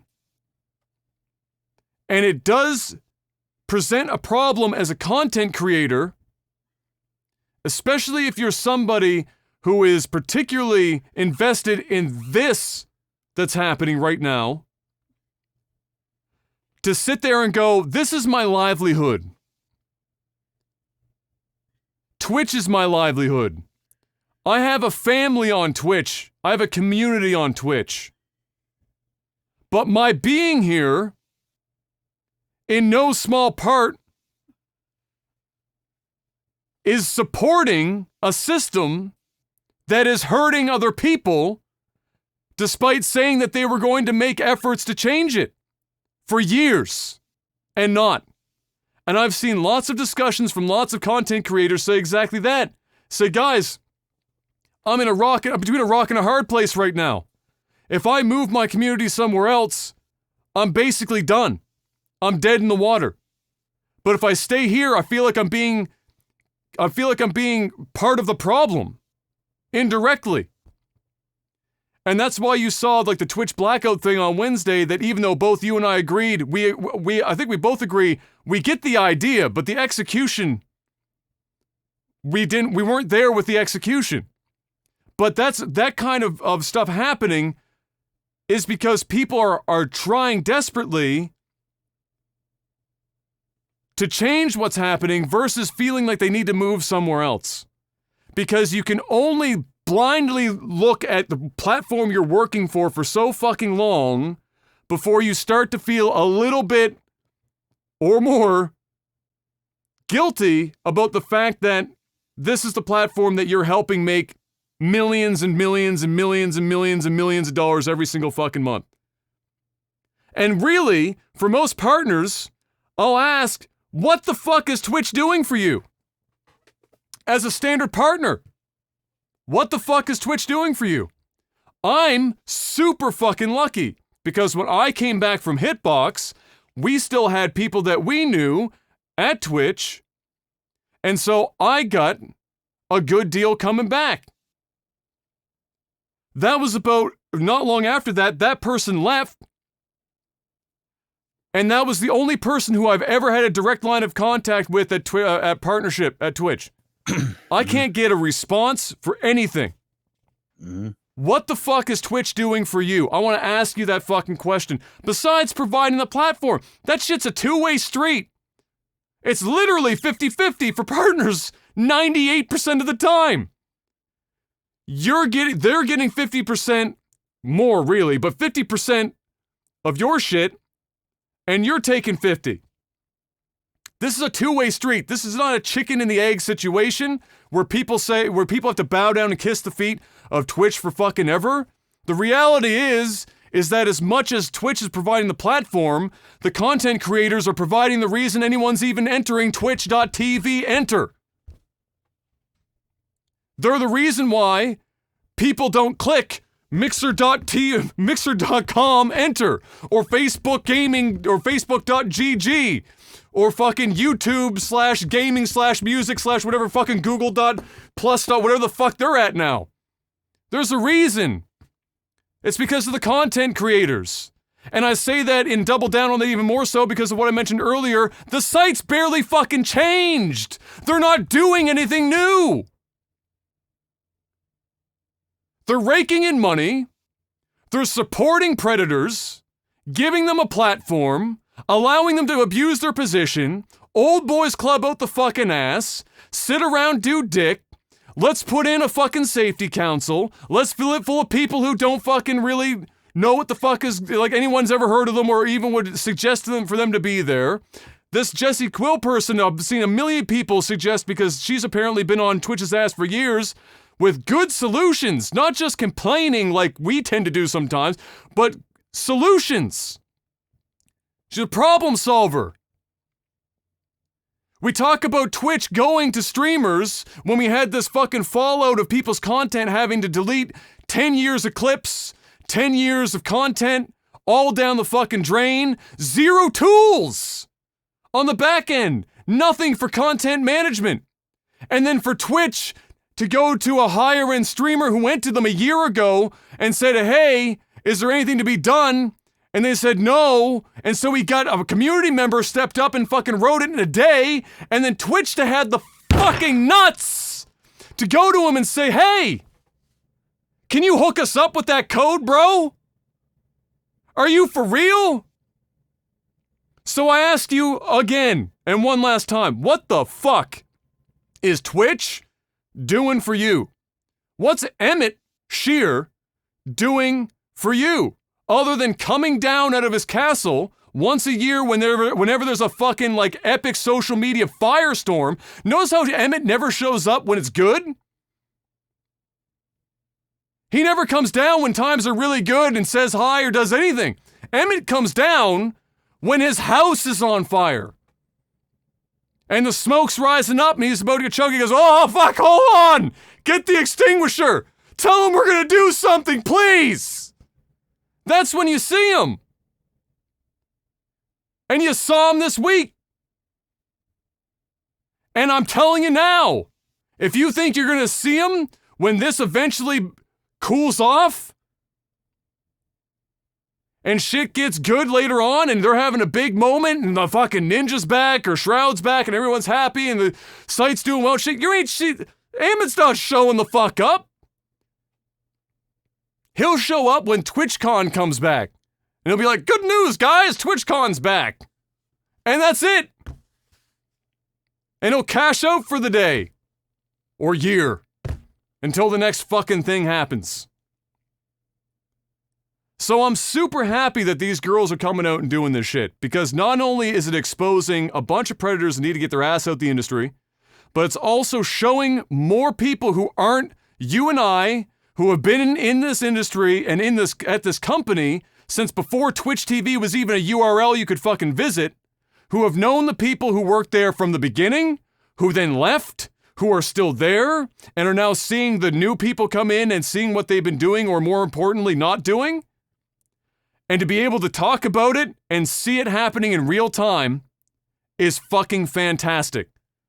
And the real fucking thing will be to wait and see what actually changes at the other side of this. Not just banning some streamers, but if these allegations are valid on the inside, what happens to the Twitch staff, no matter how long they've been there? What happens to those people? It will be another case of, oh, it's this person's fucking nephew, or oh, they're an important person that's been around since the dawn of fucking time. It doesn't matter what they did, we gotta keep them in. Pay very close attention to that. Because that will be very telling as to what is going to happen within this company going forward. Thank you for coming to my TED Talk. Well, yeah, I mean, you've said a lot there. So, yeah, I was pretty shocked to hear, not shocked actually, to hear what Justin said on Twitter, whereas like it just validated everything. And kudos to him for coming out and just speaking the truth about the situation. It really does add a lot of stuff. It validates a lot of things that we just have always known about, and I'm happy that people are speaking out, and like collectively people are speaking out about this. So it's pretty sick. Yeah, we'll see what happens. When it comes to the Emmett thing, I will say that the fact that he did come out and he said that, and then almost immediately he banned, or I guess he won't say he, but a bunch of people got banned. It is showing that they are taking this serious. Now, are they only taking it serious now because it's like it's out there now? Like, I mean, they don't really have the answer is yes. Yeah. They don't really have a choice. But the fact that they are moving so quickly does give me hope that things will change. And it's only going to change if they're proactive about it, not only in-house, but also at the events and things that they control. They can't control a full con. They can't control, an entire PAX. But what they can control is the things that they can control. So if they are starting to be proactive in this, they start calling things out for the way for what they are, and they start listening not only to their VPs of all people. When a VP goes to somebody and says like, "Hey, this isn't coming from some random email on Twitch." It's like, dude, I'm telling you, fucking vice president of the company, right? It's the vice president. Come on, you. They need to start taking, and they need to continue to take this stuff seriously. So it's wild. Like I said, I've known personally a couple people on that list. When I said earlier, I've only known only 2 people, I don't mean that as in like, oh, it's only 2 people. One is too many. But what I'm saying, I personally know and have talked to 2 of the people on the list, and it goes to show, how prevalent this stuff is. Where if I know 2 people, and it's just me, some of these other individuals, I mean, I know of many of those people, just in terms of notoriety, and you just see them around. But to like personally know a couple of them, it's pretty crazy. And it's something that doesn't surprise me from what I've seen. So I am hoping that I hope these women keep coming forward. I hope that everything that people are saying and will continue to say is listened to and is heard and is analyzed, as in like, you take it, you look into it. The other side has an opportunity to, defend themselves or defend their position. Because it does get a little crazy. You even saw a tweet that Summit made, and Summit fucking got hammered on Twitter. I don't know if you saw that or not, but I saw it. But I gotta be fucking honest with you, dude. He worded that fucking terribly. He worded it. I think. Well, I know Summit. He's a good guy. I think it was worded in a way where, especially how hot things are right now, you got to be like extra careful with the words you say. You know what I'm saying? The way he worded it made him sound like nobody was necessarily guilty right now. Exactly. Instead of saying we need to make sure that make sure that there's validity to everything, and then if they do it, fuck them. Yeah. Gone. Yeah. Gone. Yeah. And I tend to agree not with that bold statement in terms of like, like a paintbrush type thing, like everybody is innocent until proven guilty. I mean, this isn't court, but guys also need an opportunity, or the female, because there has been, like you said, I've read things where guys have been had this happen to them. Obviously, in the industry, obviously, it's outweighed. I mean, from 1 to 100. You know what I mean? For every 100, there's like 1.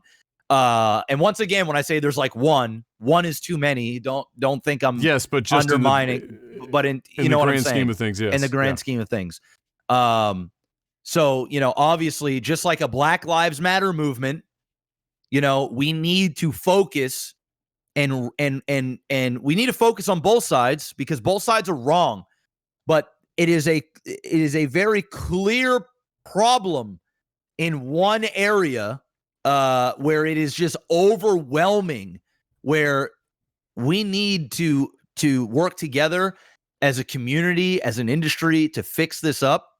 But we also need to be careful about jumping on immediately and completely destroying somebody without any, if it's almost, and I have to be careful with what I say, because you know how people are, right? What I'm trying to say is, if you're seeing a screenshot of something or somebody is saying something that's very broad and can be interpreted differently, or whatever the case may be, the other side also you have to have the ability to be able to defend yourself But also, you cannot discredit when somebody comes out and says something, no matter how small or how big or how small it is. You need to take that seriously. And you can't just say, oh, it's just another girl saying this, or oh, it's another guy just saying this. You need to take that as like, hey, there's some harm here done.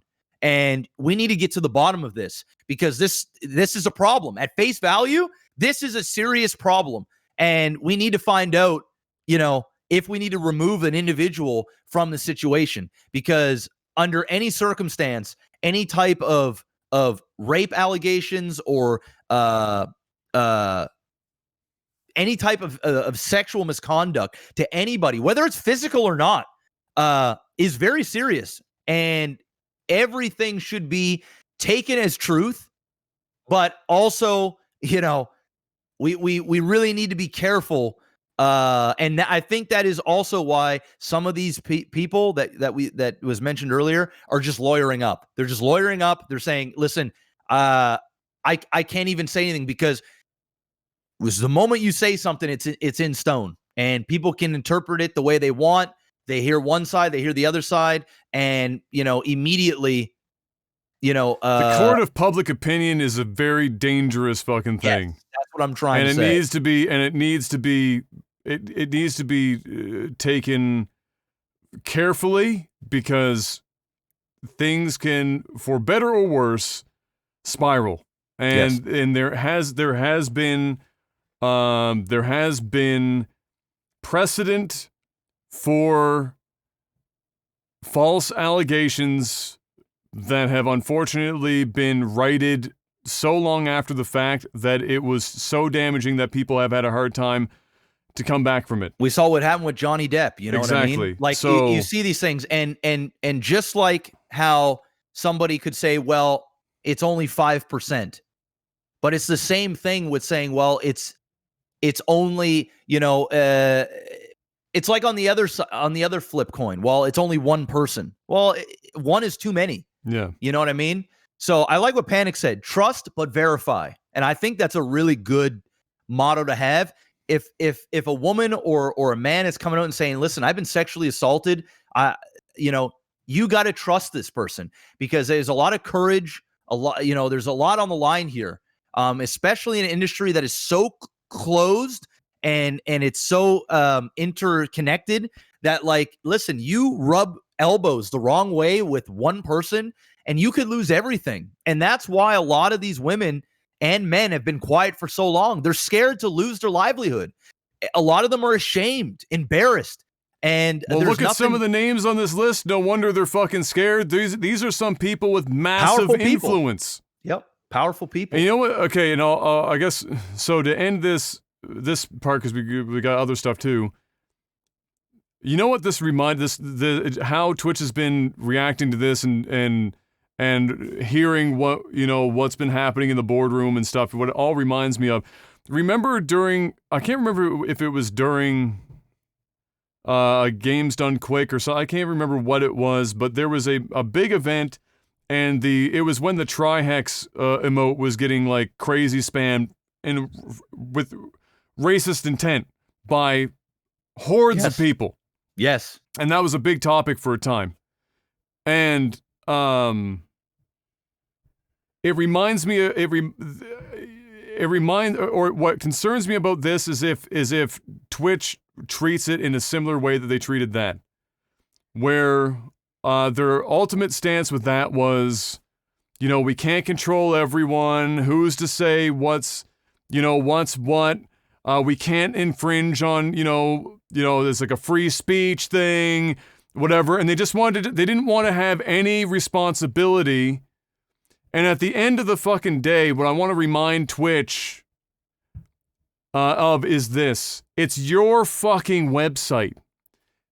It's your rules. If you don't want racism to be part of your platform, you have very what's the word I'm looking for? Very specific tools. Yeah. To eliminate that. And all of the ultimate ability of controlling it. Just letting the shit run rampant is basically the same as you just saying, I'm okay with this shit. And so in the same way that I'm concerned about how they reacted when it came to the racism part of Twitch, which is still a problem now. I've been dealing with it for years. This part of it concerns me and how they may deal with it, because what we've already heard, how it happens to the boardrooms is literally, what was Emmett's fucking quote? It was like, oh wow, the stuff that happens in our platform, can't talk about that and then move on. I suspect that was probably the same response he had when it came to the Trihex situation with his emote being spammed everywhere in a racist way. Yeah, it's crazy shit. Up to this point, it's been very clear in Twitch's mind, money over everything else, full stop, doesn't matter morally or otherwise. Zero, just all money, all day. And now we wait and see how they respond to this, and hopefully they do good by it.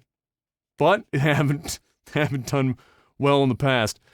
Not to be outdone, Blizzard was reportedly blacklisting Team Liquid member Saab. I don't know how to pronounce his whole name. I'm going to call him Saab.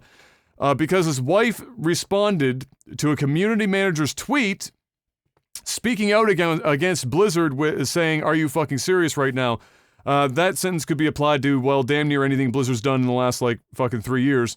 However, their response to that was the community manager then blacklisted him, told him he would not be welcomed at any Hearthstone events, which is what he was competing in, if I'm not mistaken.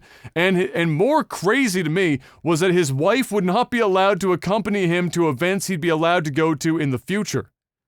Yikes. That blew up on Twitter, and thankfully, and again, this is a very important piece here, is that how often are we seeing right now that in order for anything to be done, you need to have social media blow the fuck up. And so if you don't have a big enough platform, your issue means dick.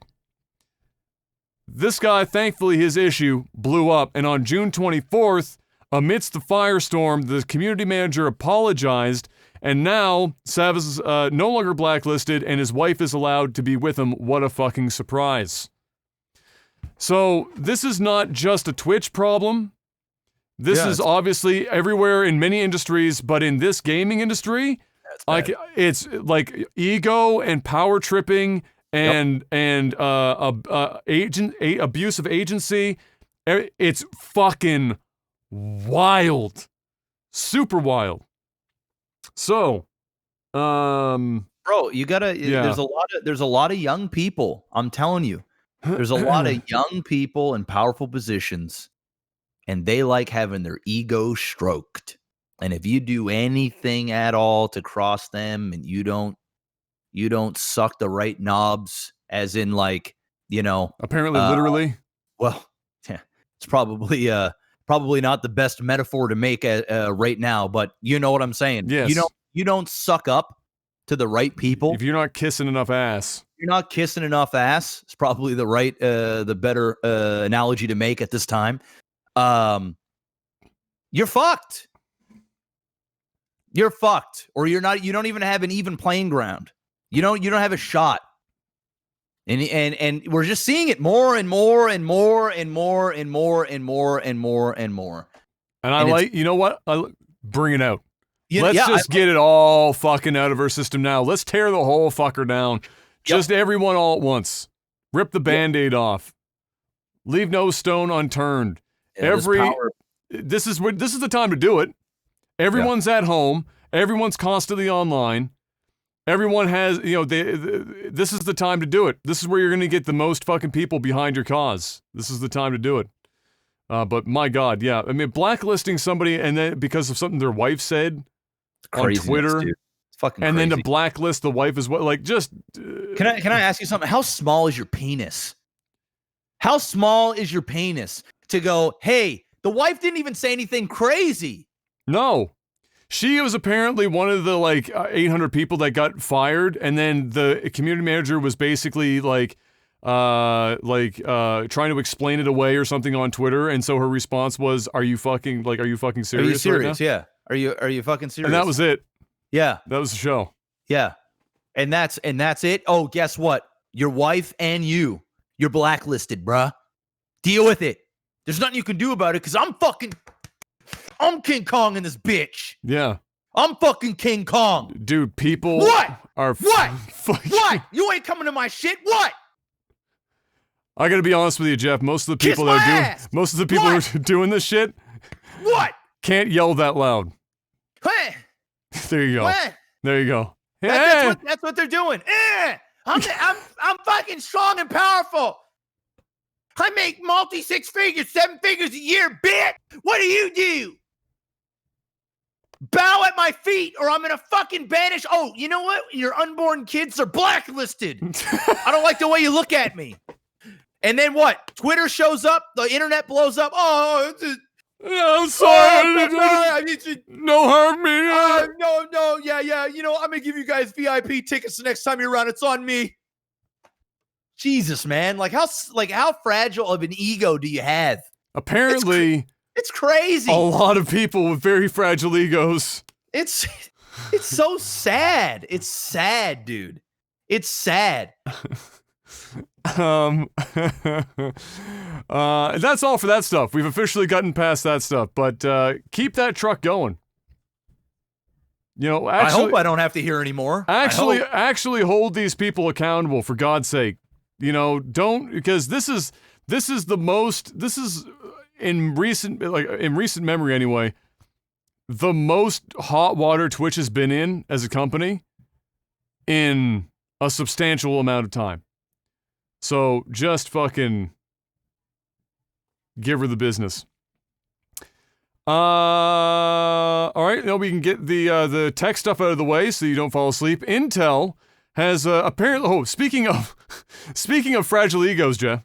Intel has apparently been saying that their laptop processors are faster than AMD's using benchmarks in games that they did using totally different graphics cards. Oh, well, that's one. I wonder why. This was discovered after Intel's partner Connect marketing materials were released. And then everyone looked at it and went, wait a minute. Maybe it's doing better because you have a totally different graphics card in this computer. Yikes. Intel's desperate times. Desperate fucking times, bro. Desperate times. Desperate times. And in graphics card news, leaked benchmarks for NVIDIA's 3090, which is what people are calling it right now, shows possible increase over the 2080 Ti of 26%.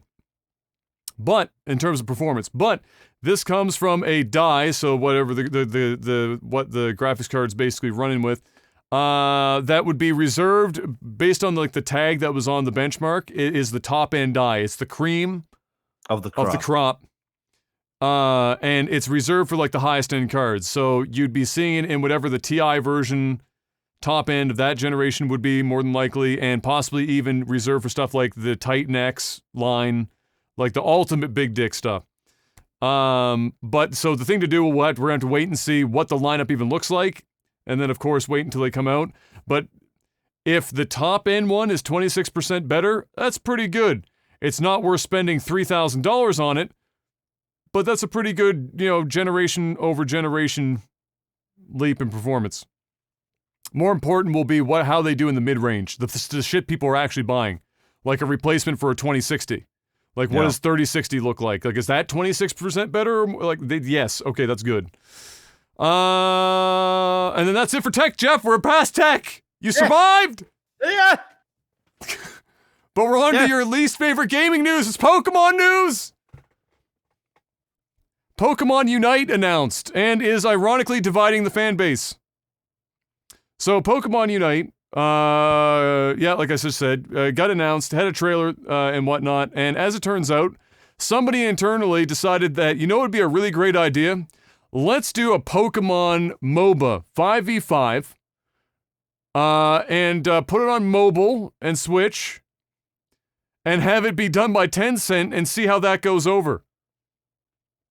If you're looking at it right, if you click on that, if you squinted from across the room, what does that look like to you visually?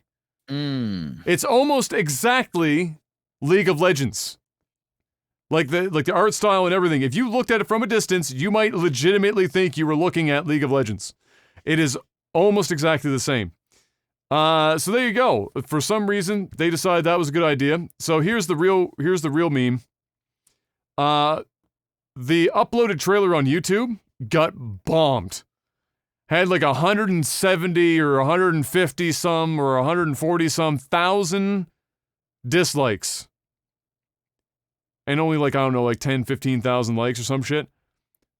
They've been actively deleting dislikes for the last 24 hours. They've got it down to the point now where when I did this article up, they were at 23,000 dislikes and 20,000 likes.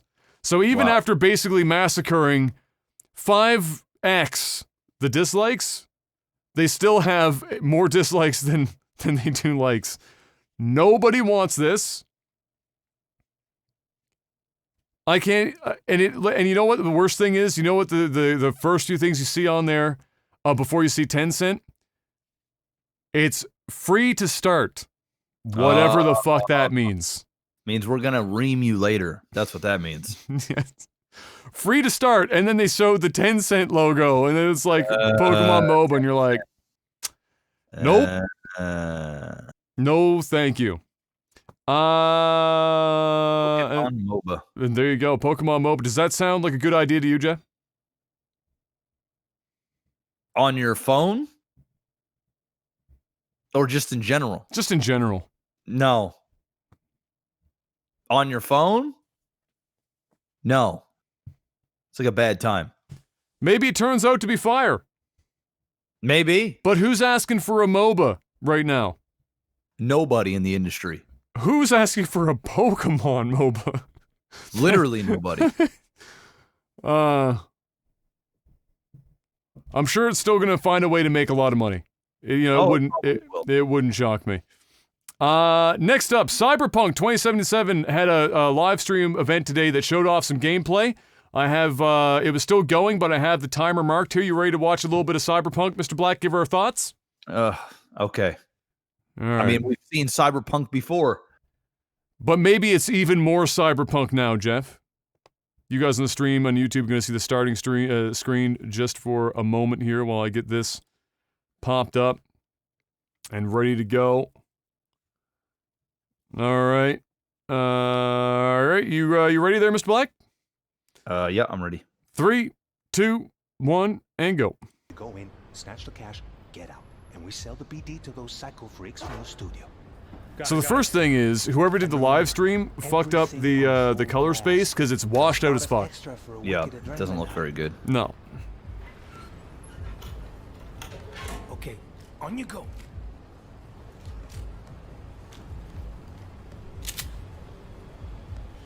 Animation looks good. I mean, if it wasn't for the fact that it was washed out, it'd probably look pretty dope. What I see you kissing the flooring. Money now. Oh shit! Pistol whip. Well, yeah. Hey, now before I blow your fucking head off.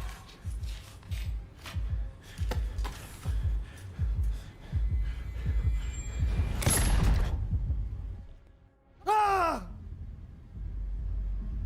Slow, deep breaths. Your cortisol and adrenaline spiked, but the soft activated your hormone blockers. Nothing happened. You're alive and well. This is gonna be a random thing to say, but her hair looks fantastic. Feel the Graphically speaking. pain. I'm neither here nor there on the hairstyle. Hope wrapped up in something else. Mm-hmm. Probably took a booster just before.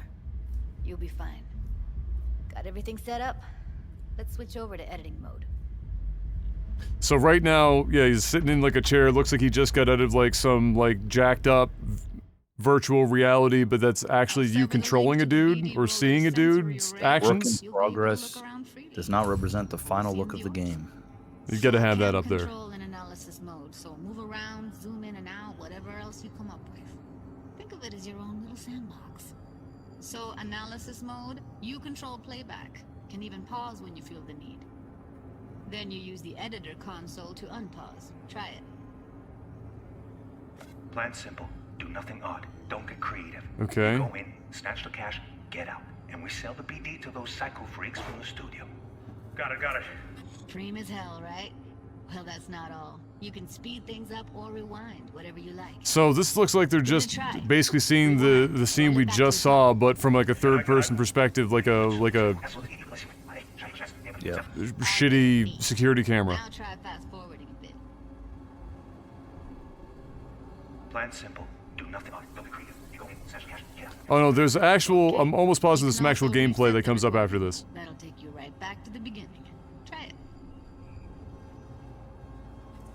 Now for some fun. This here's why you came in the first place. In analysis mode, you get to view and even scan details of the enviro recorded by the BD roller. Focus on the heat. The gun this gonk gets from his buddy. So this is basically the start of what they showed. This is a really weird way to start this off because it's super slow, Plan eh? simple.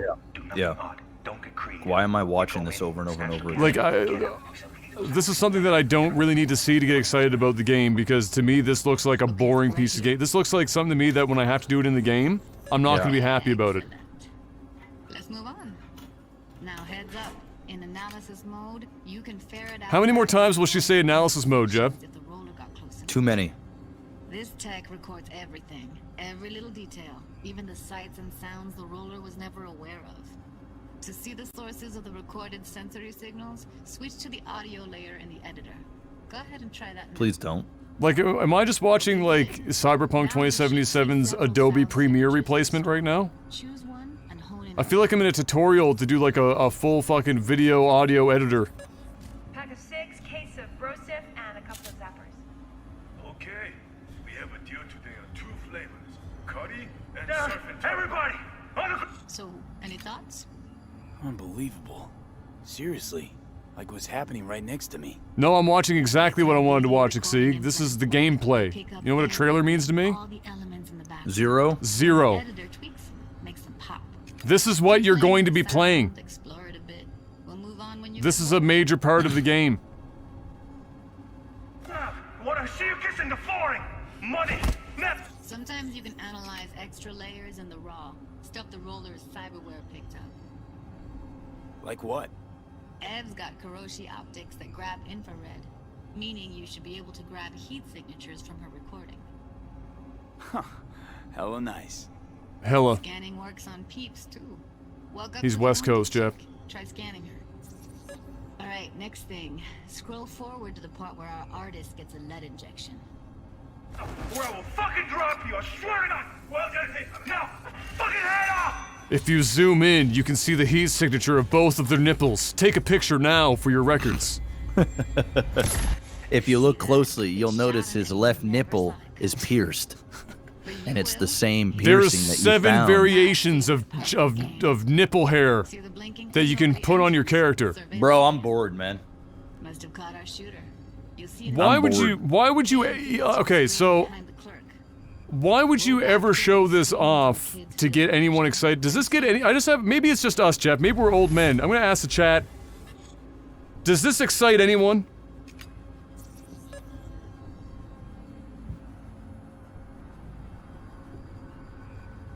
I feel like people are gonna tell, like, say to us that we're just like haters because we hate on everything. Like, but like, I gotta be real. Like, is this exciting anyone? No. BD freaks are ready to pay Nipple a heat. for real pleasure. No. Anyway, if you've seen enough, you can exit. Yes. Fuck no. Did we get a yes in there? Yeah, it's impressive, right? It's too bad most of the BDs we do here are only good for flogging the log. Kinda? Alright, we So got one breakdance is kinda. a pretty big part of the Cyberpunk universe. It's not just something you All right, use for okay, adult we're films. back to There talking is an heads. awful lot to it. And there's 2 sides I'd really like you guys to help me explore. All right, where's First the is lore. fighting and So stuff? how this Alright, actually let's fits see if we can find Sort of illicit. I'm gonna find you a And all of these have that has quest designer. let's see. so when we come up with a Oh, they and we don't can do explore- any so more when we like come- really crazy. I saw. Let's see. Or It's like therapy. Part of the game. Yeah, bro, I've Flogging the just law. scanned Where- through it. I'm not seeing anything. Alright. That's the show. So then, with that, I'll watch the trailer because apparently they showed off the most boring part of the game. So I'll give one sec here. Who has the link to the trailer? Because apparently, okay, so it does have gameplay in the trailer? Okay. Does anyone have the link to that bad boy? Night City Wire, the gig trailer. I think this is it. Oh, do you get it? Yeah. I think that's Oh, yeah, it. well, I probably don't even have links allowed in chat. That was a dumb thing to ask. All right, hold on.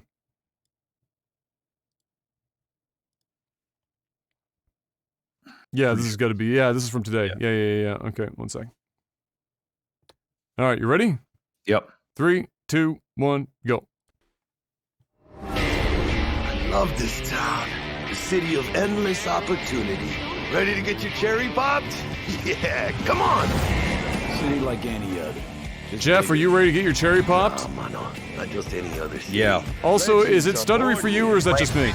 Frame rate's bad. Okay. The major leagues. We're only here because Dex is pulling the strings. Might be the upload since this isn't the official. Probably. They just don't know it yet. But if you got the cojones and you know how to use them, you can do damn near anything. I know the frame rate's not like that in the game. It's just a trailer. Even then, you go out with a bang, right? You know, you can make heaps more eddies as a motivational speaker. Yo, Mr. V, a pleasure. So what's the game, Dex? You meant to come out in one piece? How about we go over the plan? There's this prototype tech, a biochip to be precise. Jobs to grab it. Guessing it belongs to a corp. Arasaka. We're robbing some heavy hitters. Thought you could blackmail me, fucker? High risk, high reward. First rule of the afterlife. Ka-ching, baby. Goes without saying, we do this on the hush. Show me some gameplay! Not a one. Sounds simple enough. He's lit, asshole! Thank you! Is it gonna be dangerous? Don't you worry, mi amor. We're bulletproof. Get your ass moving now! What the fuck just happened in there?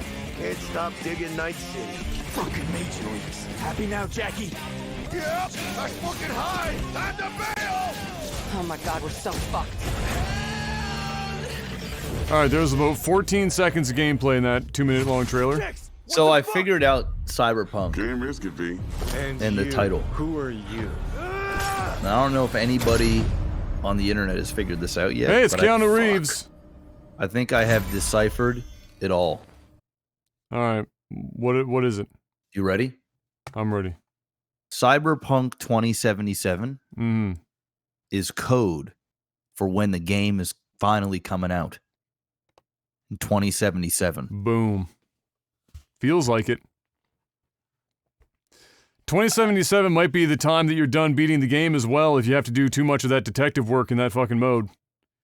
Yeah. Okay. Visually, 10 out of 10. Nobody's going to disagree with that. Voice acting, all sounds spectacular. 10 out of 10. Writing, probably also going to be pretty damn fucking awesome. But gameplay that we've seen so far, which is not a lot, given it's supposed to come out in November, is not getting me excited. I want to know, it presents like a game that's going to be high fucking octane. But from what I've seen, it's not high octane. It just reminds me of Raid. Is it called Raid or Rage? Rage? You know what I mean, like the game Rage. Yeah, I know what you mean. It's what it reminds me of, like a big Rage game. Which, hey, I don't want to hate on this to hate on this. I haven't seen enough gameplay to be able to hate on it. Yeah, it's like the thing is when I keep hearing that they delay this, I don't care. Like it's like I'm not even really looking forward to it. It's like when it comes out, I'll grab it and I'll try it, but it might wow me. It's probably best that I have lower expectations. I'm not on this like complete hype train. I think what it is it's more people are excited about the time frame, like the period piece of it being a futuristic like Grand Theft Auto type game, which is cool, you know, and Keanu Reeves is there to spice things up, which is cool. But ultimately, it just looks like another game. It's Ghost in chat saying in the end every single person in this room is going to buy it. That's true. I will buy it. You ain't wrong with that. I will buy it. I'm going to buy it, but you know why I'm going to buy it? Because I'm going to review it. And if I wasn't going to review it, ask me if I'd buy it. The answer is no. The answer is no. The peak of excitement for me about Cyberpunk 2077 was that Keanu Reeves was in a video game again. That was literally the peak of my interest in Cyberpunk 2077. Otherwise, it doesn't matter if this game is really good. Just like The Last of Us, I have zero interest in that game. But we'll see. Maybe I'm going to really enjoy it. But like you, maybe it will be a bonus. I'm going in with not super high expectations. Yeah. We go in and we get our fucking our nipple heat sensors blown right off. It could happen. Hey, I hope, dude. I don't like to root against games. I'm hoping this game fucking kicks ass and everybody around the world enjoys it and it becomes this new big franchise and a game that we get like once every 5-6 years and it's big and it's immersive and it's amazing. I'm hoping for that. From what I'm seeing right now, it just looks like another, I don't want to say generic because it's not, the gameplay looks generic, but the game itself seems unique and intriguing. Yes, which is what you want. So let's hope that that story, the characters and stuff can make a generic looking gameplay feel new and fresh. And I've got faith that that's going to happen, but I'm not going to sit here and say I'm super pumped for this game. And I'm just so disappointed that I have to wait an extra couple months to get my hands on it. At CD Projekt Red, the odds of the game being bad are not high. Yeah, slim. It's very unlikely that this game is going to be bad. This is going to be a game of the year contender. Yep. And it's going to be a game that a lot of people talk about for a not insignificant amount of time. That's going to it's going to be something that comes up on social media constantly, and when they release new content for it, it's going to be massive. It's going to be like The Witcher. The same thing. Yeah. Shit, I wouldn't be surprised if we get a fucking TV show to this eventually, just like The Witcher. Apparently they're doing anime. They are doing an anime. That was the next part of that. So they are apparently doing an anime coming out 2022 by the team which I have written down here, Studio Trigger. Okay, so the show itself is going to be called Edge Runners, airing 2022, like I said, getting 10 episodes. That studio in particular has a pretty decent track record. Even if you're not a major anime watcher, you might have even at least heard of one or two of these. In that they have done Kill la Kill, Darling in the Franxx, Little Witch Academia, and more. So that's actually a really, really big pickup for them. If they're going to do an anime, that's a fucking monstrous pickup for them to have them do that. So 10 episodes of that sounds pretty fucking good. But 2022, you got some time to wait on that one. Yeah, we saw the 14 minutes of gameplay. We don't have the time today. We'll wait for the next round of gameplay. I'm sure there's going to be some more in like 3 weeks. We'll watch it then. This podcast is going to be too long if we're not careful. Yeah. And I might even watch that on my off time on the stream so that when we talk about Cyberpunk again, I'll have more to talk about. Next up, Crash Bandicoot 4. We don't need to watch that. We can't watch it. You can watch it on your own if you haven't already, Jeff. But Crash Bandicoot 4 was announced along with the trailer. The reason we can't watch it here is because it has Funk Soul Brother as the track on it, which, by the way, is still a fire song. It was fire when it came out. It's still a fire song now. And it was perfect for Crash because it's like the same era. You get the nostalgia from the music. The game looks dope. They're not trying to do something new. They're not trying to do anything crazy. They're basically just expanding on old Crash formula, and it looks good. So you can look forward to that, Crash Bandicoot 4. And then after that, now this is pod racing, Jeff. Star Wars Episode 1 Racer was announced with a trailer for the Switch. You can check that out too if you want. It includes upgrading pod racers, apparently. I don't remember if the original had upgrades to the pod racers or not, or if you just unlocked pod racers and used whichever one you wanted to. It's been so long since I played it. But it's basically the N64 game, give or take. I mean, it literally looks like you took the N64 game, took the N64 filter out of it, and then that was the show. Not that I would expect them to take the time to fucking completely remaster Pod Racer, and I bet you this game is still going to sell a shitload of copies. Shit, I might even buy it. Pod Racer was a good game. Fun. It was a fun game. I got it behind me. And then what else do we get? That's it. That's the gaming news, Jeff. We're done. Boom. The gaming news, which means it's time to sell out. Mr. Black, you ready to sell out? Patreon.com/LagTV. Head on over there. Throw some money at the screen. Small as $1, all the way up to whatever you like. Goes to supporting the podcast when we do every week. If you don't want to give money or you can't, totally cool. Hit that like button. If you're watching this on YouTube, leave a review on Apple, iTunes, Spotify, wherever that you can leave a review. If you're watching on YouTube, leave a comment. Yeah, and that's pretty much that for us. We have sponsors. We got NordVPN. If you guys are looking for a VPN service, a virtual private network, as in you need to want to take an extra, or you want to take an extra precaution for safety measures on the internet, definitely go check out NordVPN. Mask your IP. You can also watch different regions of Netflix. You can watch region block content, whether it's on YouTube, Twitter, websites that block certain regions from being able to see. It works in China as well for the great China firewall. You can use up to 6 simultaneous devices anywhere at any time. So it could be your laptop. You can get an app for your smartphone, an extension on your browser, desktop app, smart TV app. You can even hook it directly up to your router, your modem, and mask your IP through that. You can get around data capping as well. And there's a 30-day money-back guarantee, which means if the servers that you're connecting to is not doing what you thought it was gonna, you get your money back 30 days. Within 30 days, no questions asked, full refund. But I am yet to have people come to me and say, hey, the servers aren't fast enough. It's not doing what you want it to do. You can play video games on these servers. You can stream on these servers. You can stream and play video games at the same time on these servers. Yeah, best in the business. And at 70% off using the promo code OTT. It's a no-brainer. That's less than a Grande Cinnamon Dolce Latte at Starbucks. That's right. And you get to support the stream.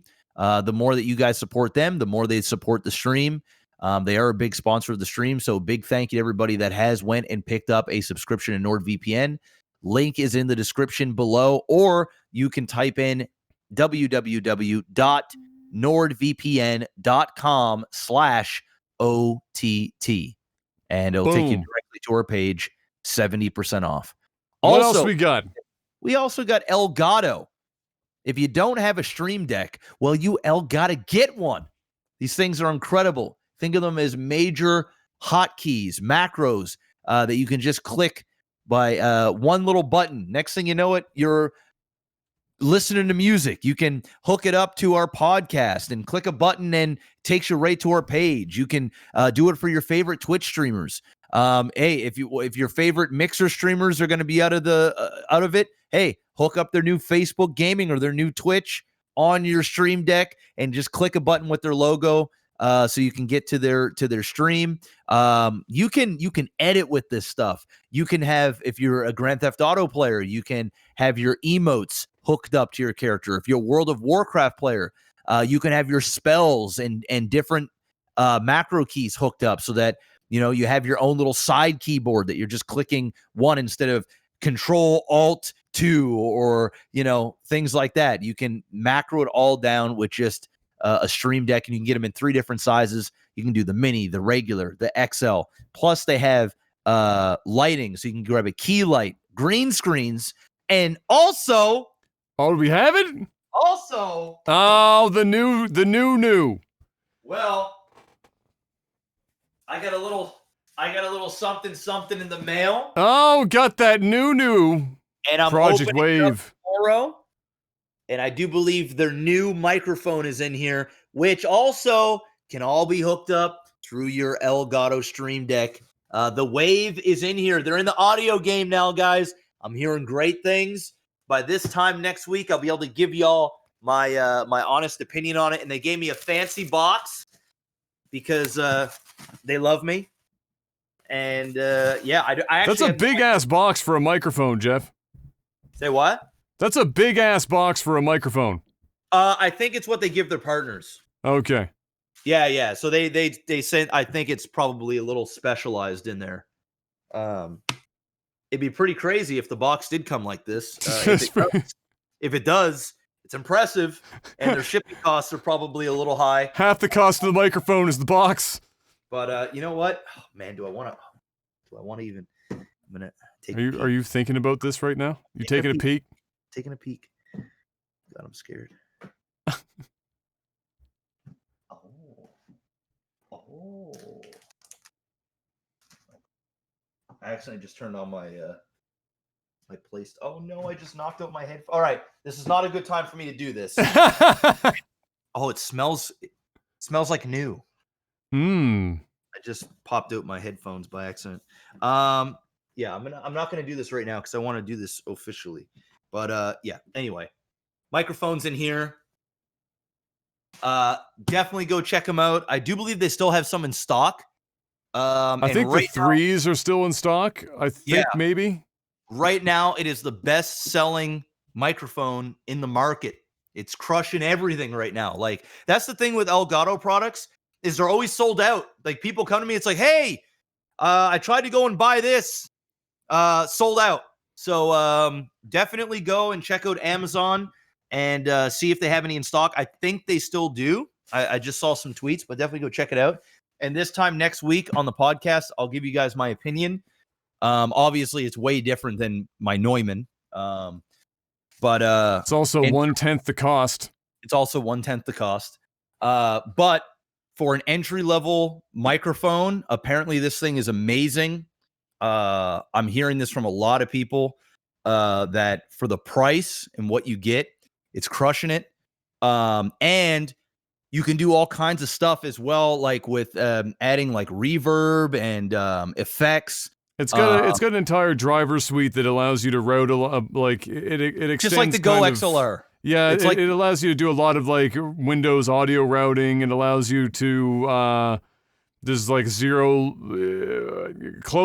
almost zero latency monitoring if you're into that kind of thing. It's capable of doing more than you would want for almost anything. Honestly, this would be the microphone, literally the only thing that could possibly make this not more valuable as a first microphone for people than the USB version of the AT2020 would be if the software bogged your computer down. But that is apparently, by all the initial reports, not the case. It's just like 1%, 0.5% of most CPU usage, and so it's pretty much no different than running software, or even less than running software to do, compression and EQ. And it has a clip guard on it, which is, again, one of those things that you would want to have as a streamer to just make sure you're not killing the ears of everyone that's listening.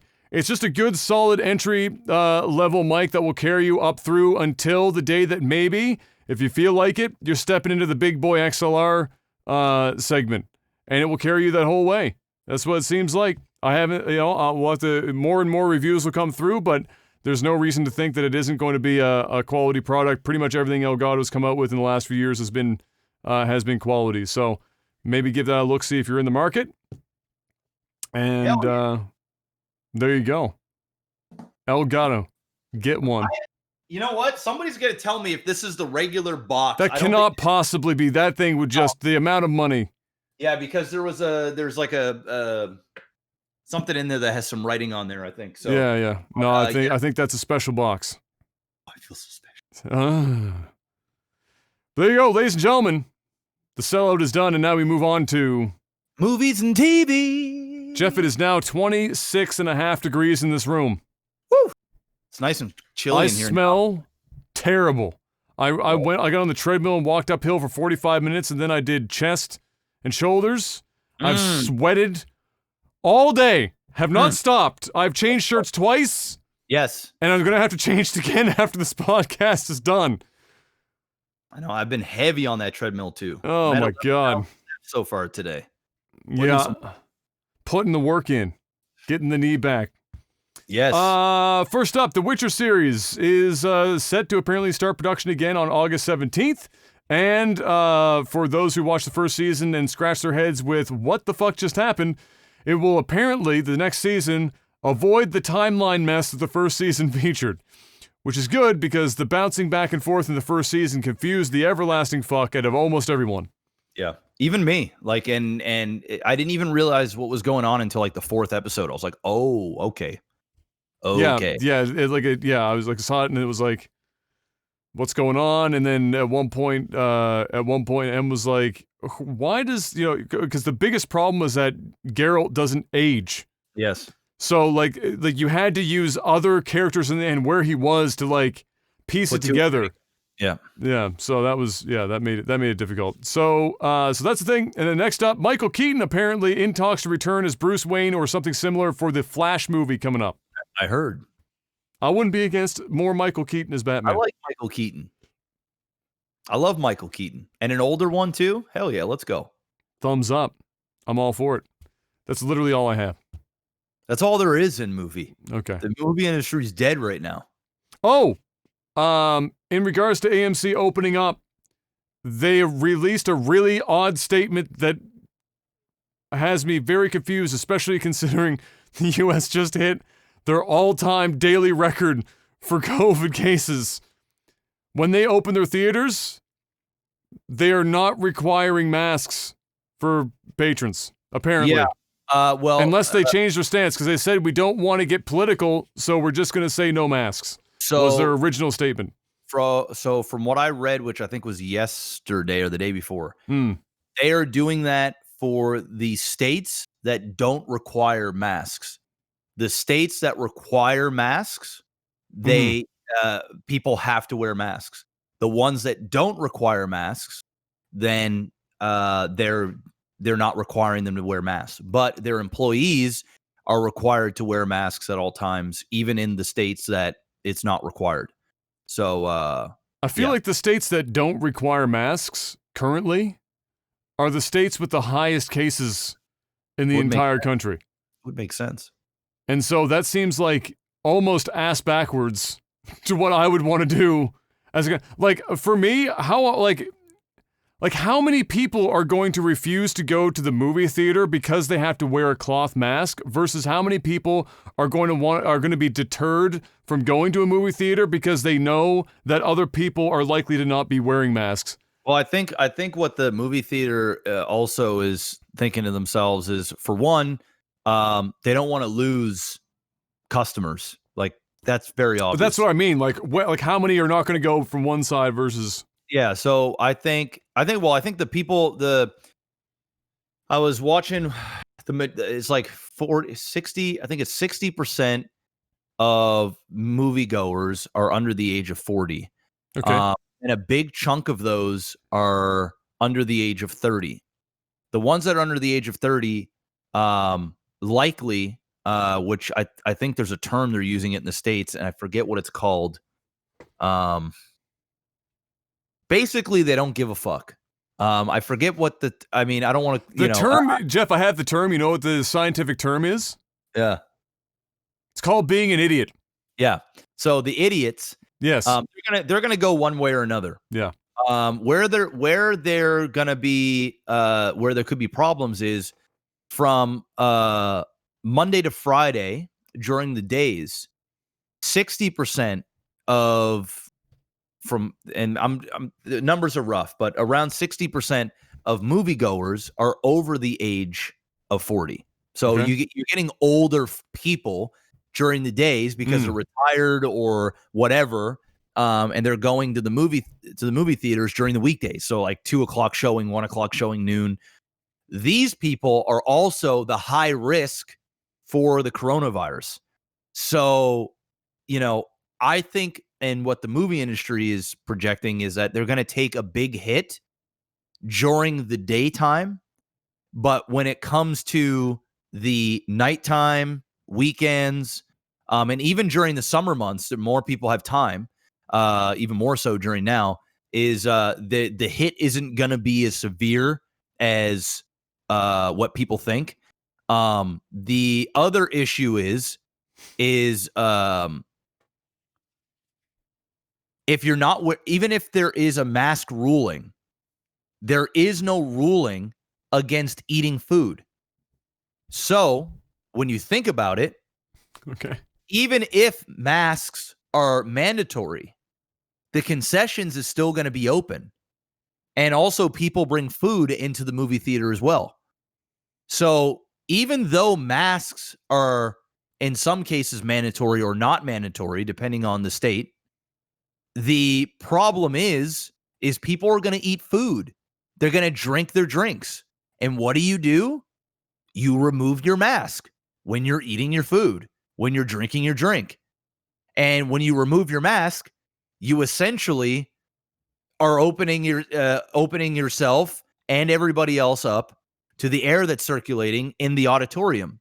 So from what I'm reading is that the movie chain theaters, since there are states where it's going, hey, we don't require masks. The reality is, mask or not mask, you're putting yourself in harm's way if you're going to the movie theater and your primary concern is coronavirus.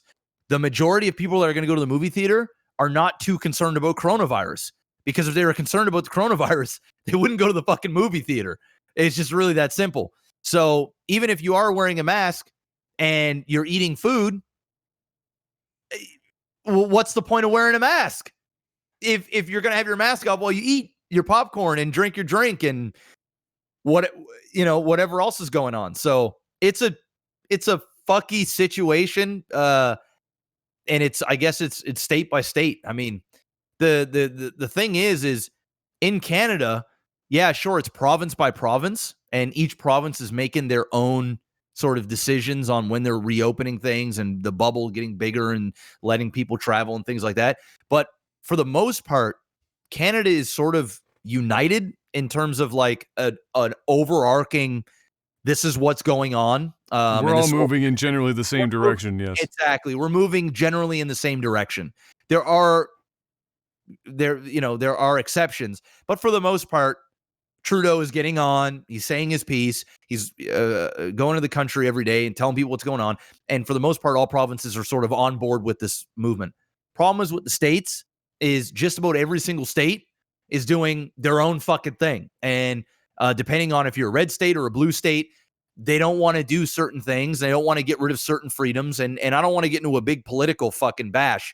But I think the reason why AMC is saying we don't want to get political is because ultimately it does boil down to red and blue states and what they got going on there and what their protocols are for those states. And so they don't want to make a statement. They don't want to take a stance and say, hey, our state is saying you don't have to wear masks. But we as a company, we're saying you have to wear a mask. In reality, it's probably the better thing to do to say, hey, everybody should wear a fucking mask. But when you think about it, if you're opening up and people are eating and you're also about to go bankrupt, and what else are they supposed to do? You know what I mean? Like, seriously. So, and it's no different in the restaurants. Restaurants are opened. People aren't wearing masks while they eat. It's the same thing in virtually everything. So the idea is that if you're at least wearing a mask until you are seated, not moving freely around, and then you take your mask off to eat, and then putting your mask on back on when you're done your food, which most people are done their food before the fucking previews are even over, that is statistically dramatically better than not having a mask on at any point in time during your entire visit to the movie theaters. I mean, I agree. I agree. But I mean, at the same time, and not everybody eats all their food at the, from the, most people are like, unless you're doing like a whole fucking bag of popcorn, most people are done. Well, a lot of people, a lot of people eat you Sure. know, a lot of people eat their. I mean, even me, for example. Yeah. I'll eat like my poutine before the movie But starts. the idea, but I'll be snacking on popcorn throughout the whole movie. I don't even like eat all of it. It's not as bad because again, like in that scenario, wearing the mask would be most important and most effective all the way up to where everyone's seated in the theater, because they're doing it at 20% capacity and everyone is spaced out. 25 to 50, depending on the theater. That's going. Oh, jeez. It's not 20. Okay. Either way, So it's Either way, the idea is to hopefully still keep people 6 feet apart. Would be my. I'm Ideal. guessing. Yeah. Would be it, right? Yeah. Yeah. So when everyone's seated at that point, yes, mask off is still not great, especially in an indoor enclosed environment. But it is better than everyone up and interacting at concession stands, getting through the doors, in the bathrooms, wherever, literally any other place in the movie theater. Yeah. And so to have the mask on up to that point, and then the people who are eating, and the people who aren't, and there's space between them, that's the lowest percent chance is when they're seated in the theater like that. Yeah. Well, here's the other thing. We all know it's how theaters are as well. So when you go to the movie theater and you're sitting down watching a movie, there's assholes that talk. There's people that are on their phones. There's people that are making noise, kicking your chair. They don't follow the rules. And before each movie starts, typically there's things that come up like, hey, you know, please be mindful of the people around you. And please put your trash, you know, in the garbage can on your way out. And don't forget to drop off your 3D glasses. You know, there's all these different things. But when do you ever see the theater people, the employees, the management ever hammer down on those rules? Ever. So if you're going to have people, everybody has to wear a mask, and then what? Somebody doesn't have a mask on? You're going to tell them to leave? But in theory, yeah. But is it going to happen? No. You know what I mean? It's the problem it's just is about doing. you just It's just can't about control. doing anything. Yeah. You can't It's control better than- everything. yeah. It's better than nothing. That's as far, like literally that's as simple as it gets. Yes, there are always like there's a million things that will happen, but requiring masks to be on until seated to eat, and then whether or not people like once they're in the theater listen to that or not is fine. If the theaters are really on their fucking deathbed and they can't get an employee to just enforce a specific time frame rule, then that's just fucking dumb. I'm sorry. It's fucking stupid. Restaurants, a lot of restaurants are operating, obviously you can't eat with a mask on. So when you're seated, you're eating, there are people far away from you before the next table. And then if you're up and moving around, a lot of restaurants then require you to place the mask back on your face while you're moving around the restaurant, which is perfectly fucking sensible. Restaurants have dress codes that throw people out all the time at the door and say, hey, if you can't get a pair of fucking slacks and a button-up shirt, you can't come in here. That happens. Golf courses, you don't have Hugo Boss shorts. At the theaters. It's just that's what I'm saying is it just sadly it doesn't happen at the theaters. I'm with you on that 100%. Enforce your shit. But the problem is you've got a bunch of 20-year-olds that are working at the theaters to get free movies and eat as much popcorn as they want. They don't give a fuck, bro. They actually don't care about their job. They don't even want to be there. And they're most certainly not going to tell, people in the audience during a movie, hey, put your mask on or I'm going to kick you out. It's just not going to happen because a lot of people will say, hey, buddy, go fuck yourself. Do something about it. That's just how people are at the movies. Been going to movies a long time in many different places, and that's just the way it is. Also, people are like in stores, too. Like, people are just assholes. I get it. They're just pricks, right? So the reality is, here's my thing. If you're not comfortable, don't go to the fucking movie theater. Because the reality is, I don't care if you put on a mask or you don't put on a mask. People are going to take their masks off. They're going to eat. And even if it is a rule, assume the rules are going to be broken because they will be. And it's just absolutely it. And if you can't hold the theater or the restaurant or the store accountable if you get sick, because you know the repercussions of going out in a badly infected area. And if you want to go out and you want to play God, you want to go out to the movie theater in a highly contagious environment, where, you know, COVID is still running rampant like crazy. Different for places like here, where we literally have no active cases for over 2 weeks, and we got one person in the hospital, and, you know, things are still a little safe. Would I still wear a mask in the theater? Absolutely, I will. But I'm also not rushing out to go. If I was in the States right now, most certainly in some states, I wouldn't even fucking leave my house, let alone going to the movie theater. So to the people that are going to be going to the movie theaters, if you don't care, and it's usually those people like under the age of 40, where they're just like, I'm invincible, it doesn't really affect me. Just know, just because the theaters requires people to wear masks doesn't mean you're safe, because people are going to break those rules. They just are. And the theater chain, I guarantee you, especially in a time where they need business, they're not about to even tell people at the door to leave. They're going to let these people come in because they need to get back to making money, or they're going to go under. It's just, that's the sad truth. Godspeed. Yes. I can't even imagine being in the States right now, in pretty much any state in the States, and thinking to myself, yeah, I'm going to go to the movie theater. I couldn't even fucking cross that bridge. I don't even know what kind of a headspace you have to be in to get to the point where you say, I'm going to go to the movie theater right now. I think the headspace is, I am tired of being in my house. I'm feeling very isolated. I'm depressed. I need some sense of normalcy in my life. I'm going fucking crazy here. I need an escape. I don't know what is going to happen in the future. People are saying it's going to get worse. Some people are saying the worst is behind us. I just need to feel like I'm a human again.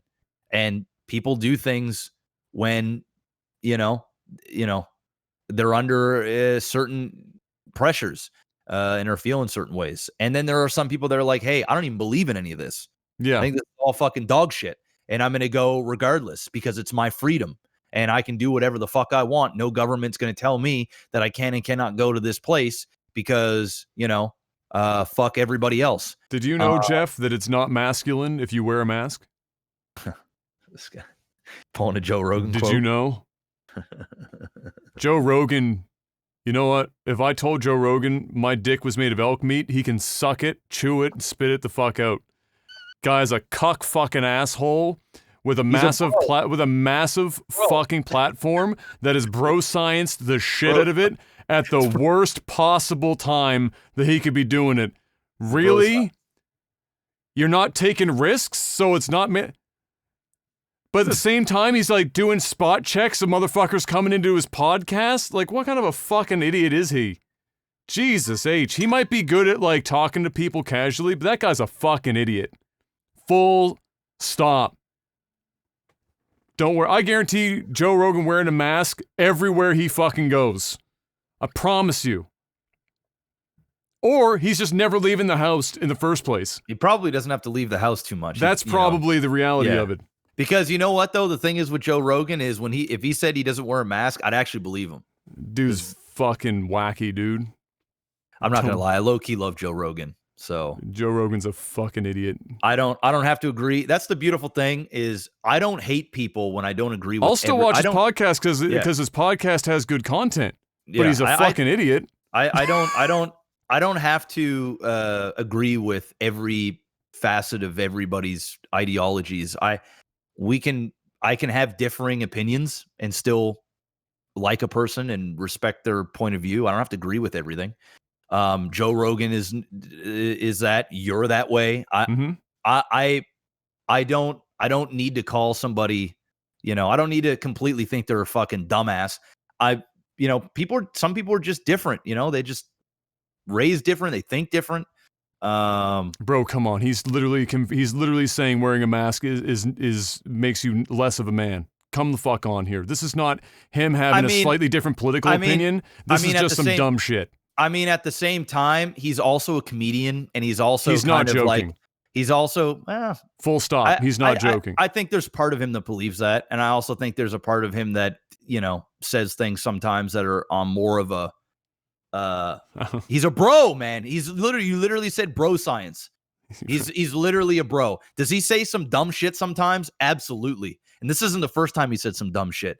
I've watched some podcasts where I'm like, oh, come on, Joe, really? Come on, bro, really, bro. But then I'm just. But when you say something, it's joking or not, when you say something like that, he's got the biggest podcast on earth, the amount of influence you have, and then to say some shit like that, yeah, I agree. is just fucking like, come on, I agree. Come the fuck on. You know what time it is, Jeff? Tech support. Every week, patreon.com/LagTV. $10 and higher, going to get you in on that sweet tech support action where you can ask us questions. We answer them as best we can. This week, what do we got? If this wants to load. There we go. Super Comic Guru asks, do you think if Mixer invested all that money into more mid-tier streamers that they would have survived? No. No. Because they needed to, they didn't do a wrong thing by buying those two guys up. They just didn't do anything with those two guys. They didn't execute. And they didn't do anything outside of buying. They didn't make any moves anywhere. So there was a whole slew of shit they didn't do, and mid-tier streamers wouldn't have saved their ass, to say the least. Kim, it's better to give or better to receive? I actually am more of a giver. I'm not talking just this. I don't think he necessarily means sexually. But okay, I thought that's where he was going. All the same, if that would stand, I still, I have more fun. You like to receive, even if it's sexual. What you mean give? Oh, give. In the bedroom, give. I'm more of a giver than I enjoy the act of giving more than the act of receiving in most any circumstance, sexual or not. What about you? Oh, I'm definitely a giver. Yeah, I would. And I can tell you from experience, so far more joy from giving to other people than what you do receiving. Yeah. It's just infinitely more. But with that being said, it's important that you're in a position to give. Because when you're in a position to give and you give, it feels incredible. Yes. Don't bankrupt yourself. And that could be it might not even just be money. Yeah, in any way, yeah. Emotionally, whatever. Because there's a lot of people in relationships that give everything and they receive nothing. Yeah. And you need in giving, whether it's love or your time or money or whatever, those things only feel right if you're in a position to give those things. When you are in that position, it's better than receiving all the time. And obviously, when you're not in a good position, it's always good to receive because you need it. You need it.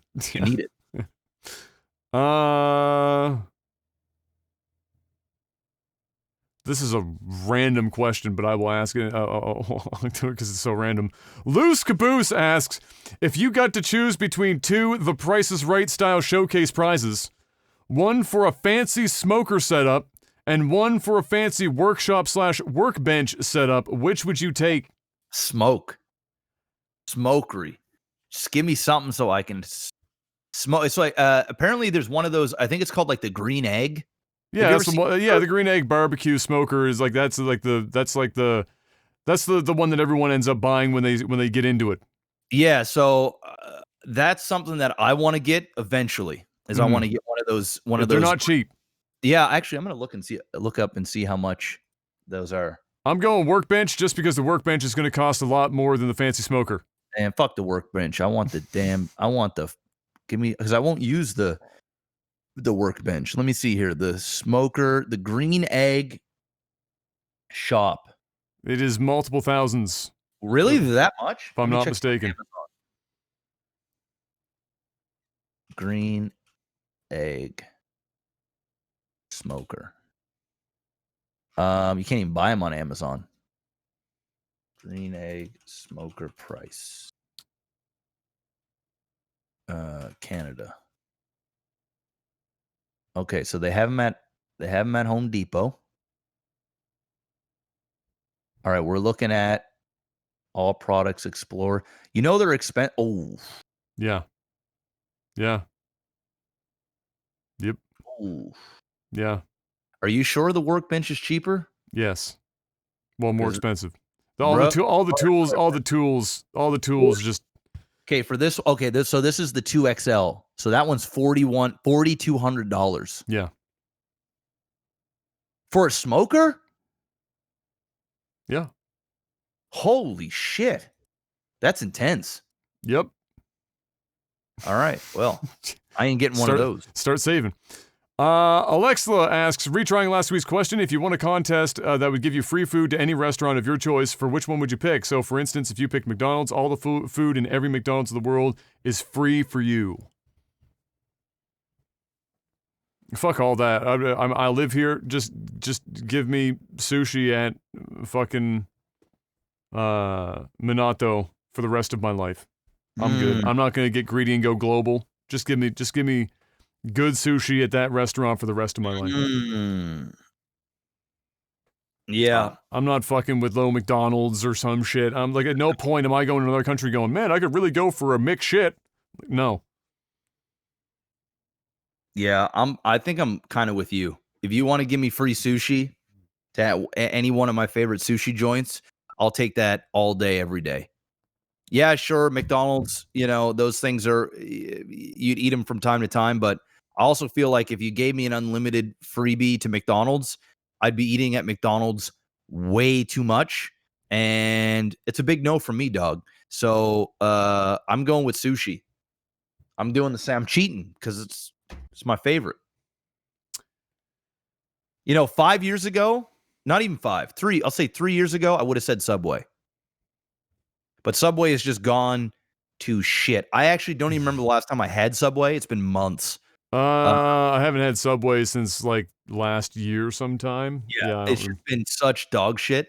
Because Subway before, it's like, because I used to eat it like every day. The Subway never got like, their biggest problem was they never got their supply chain in order to the point where they were able to provide good quality food at a decent price.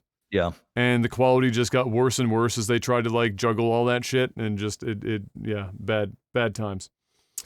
And Subway also, in terms of like, how McDonald's prides itself on, you go anywhere in the world and that burger and fries is going to taste the same pretty much everywhere within reason. Yep. Subway is the most variable restaurant I've ever been to. That's so true. In my life. That is so true. You could go 2 blocks down in Halifax to a different fucking Subway, and it is a wildly different experience food-wise. Yeah. Yeah, their franchises are definitely not like cohesive.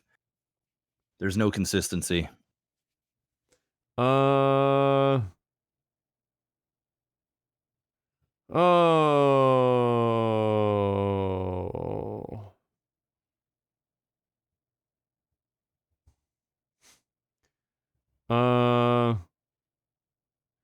Zen Matey asks, unfortunately, the virus has given rise to a lot of conspiracy theories and myths all over the world. What's the wildest conspiracy theory or myth that you've heard in your life?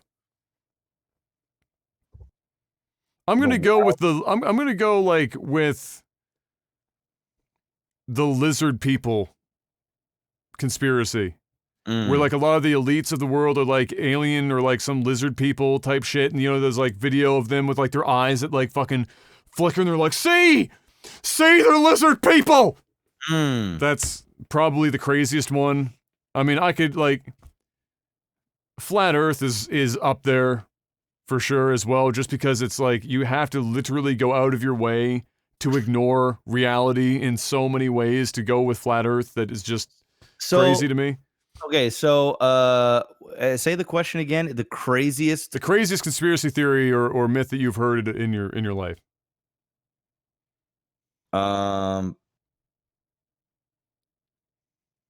Yeah, the flat Earth one is pretty.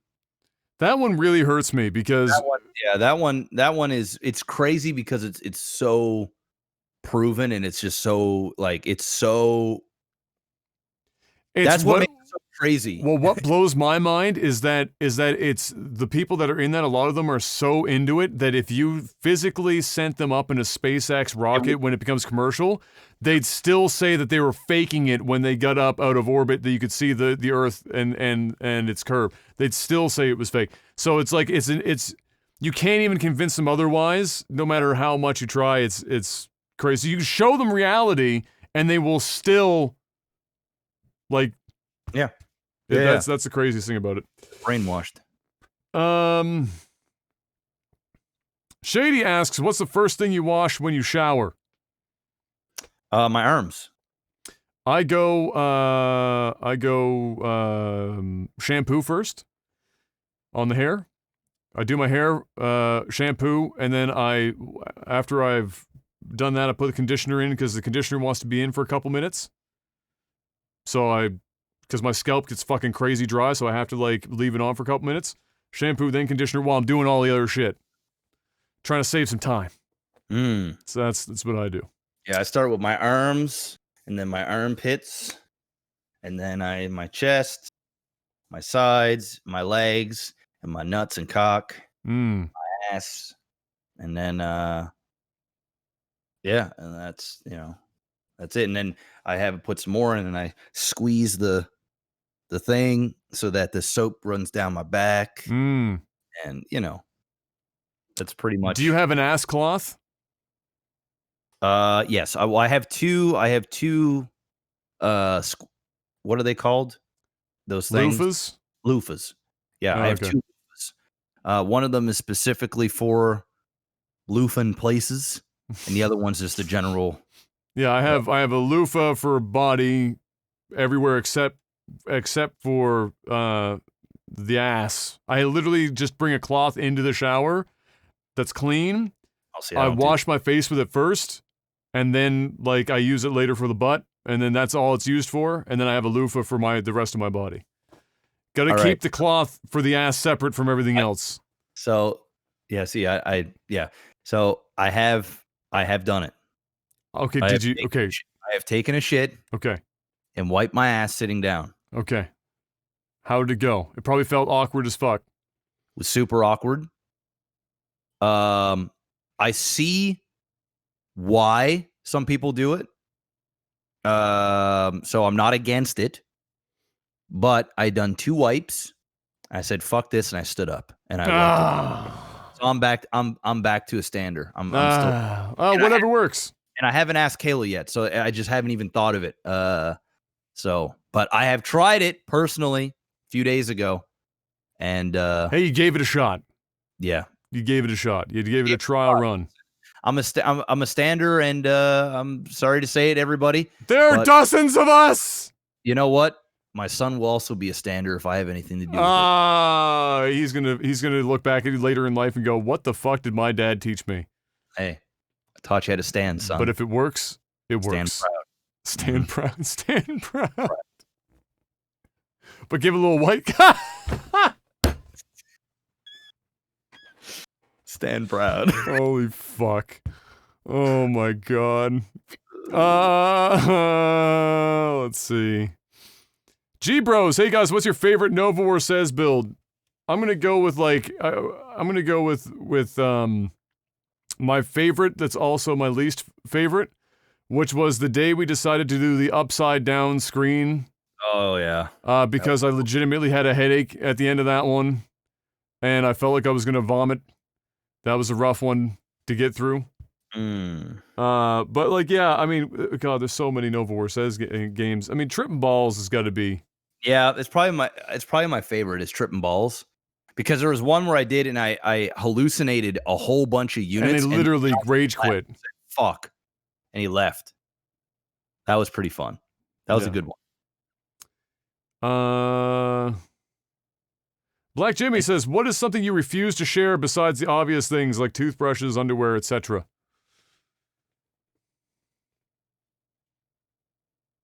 Something I refuse to share. I don't share forks or spoons. Even with my wife, I just refuse. So like, say for example, she's eating dinner. She's like, "Oh, this is really good. You want to try?" I'll go grab a different fork from the drawer, and I'll eat it myself. I won't take, like, she, on the other hand, she'll grab my spoon. Yeah. She'll eat whatever, but for whatever, I'm just like that. I don't know. I don't know what Isn't it it is. funny how that works, like as a mental block? Because there's really like there's less going on that fork or spoon than when you're full blown making out with your wife. Like Yeah, or I'm doing other things. Exactly, but but taking some of that salad off that fork. Mm-hmm. And the thing is yeah, I'll share a drink. So like if she's got a can of whatever, like the other day when she got White Claws, and we got like the variety pack, the different flavors. I had only ever tried the mango ones when I bought them there last week. And so she was trying like a cherry one or something like that. And she opened it, took a sip, and then she gave me it and I drank it. I didn't think two things of it. But when it comes to a fork and spoon, I don't know what it is. I just can't share it. I've always been like that. If it's with M, I mean, I'll like drinks, food, whatever. The only time that drinks will get me, even if it's a significant other, is if it's a can of something and it's like the last sip, because most of that shit's just backwash. Yeah. And so like if it's like a half can, I don't give a fuck. But like my mental block hits me in that last like sip. Can't do it. But I won't share a can with like anyone else. I can't like or anything like that. Or like forks and spoons. It's got to be my significant other. I can't fucking be like. Yeah. I just like there's most things. No, I can't do it. Mishitaki, we just answered that. The sitting and wiping. We got you there. Let's see. Will Hawkins asks, have you watched any classic sports since we've been in lockdown? And do you prefer classic sports or current sports in regards to the way the games are being played? There's like a lot of sports are like channels are playing old like championship series and shit like that. Have you caught any of that, or have you just stayed away from sports in general? Well, I watched the Michael Jordan documentary, so you saw a lot in that. I saw a lot in that, and I went on a kick for about a week, less than a month ago, where I was watching all kinds of old WWE stuff. Like WWE. Right. I was watching a bunch of old matches, watching old storylines, watching some YouTube channels that like do highlights of people's careers, and you can, it's almost like mini documentaries. So I went on a binge for like a week. Wrestling Bios is one I think the channel is called that I watch a lot of. He does a really good job for that stuff. And yeah, I watched a documentary on like the latest thing for like Owen Hart and him passing away. And dude, that shit was fucking wild. I mean, I remember seeing it because I was at Crimp's house when it happened. But I didn't know all the crazy shit the WWE did, trying to sweep that shit under the rug, and all the stuff that went on, and his wife, and why the Hart family like stepped away from his wife and everything like that. That rabbit hole went deep. Yeah, it's great. Yeah, I've watched a lot of classic wrestling. I watched, after the Michael Jordan documentary, I watched a lot of highlights of old basketball. You've heard me say it on the podcast a million fucking times now. Basketball in the 80s and 90s is so fucking superior to current basketball in just about every way, from a player perspective and from a viewer perspective. It's not even close. It's a totally different game. You might as well call it something else, like dive ball or like pussy net, or like actually no, that'd be because pussies are tougher. Let's call them like call it 3-pointer ball. Just three. It's bad, and I can't stand it, and it hurts me. It hurts me to watch. But yeah. I haven't watched any other sports though. Like that's been it. Let's try and get one more here, and that's food time. Yeah, I'm starving. I'm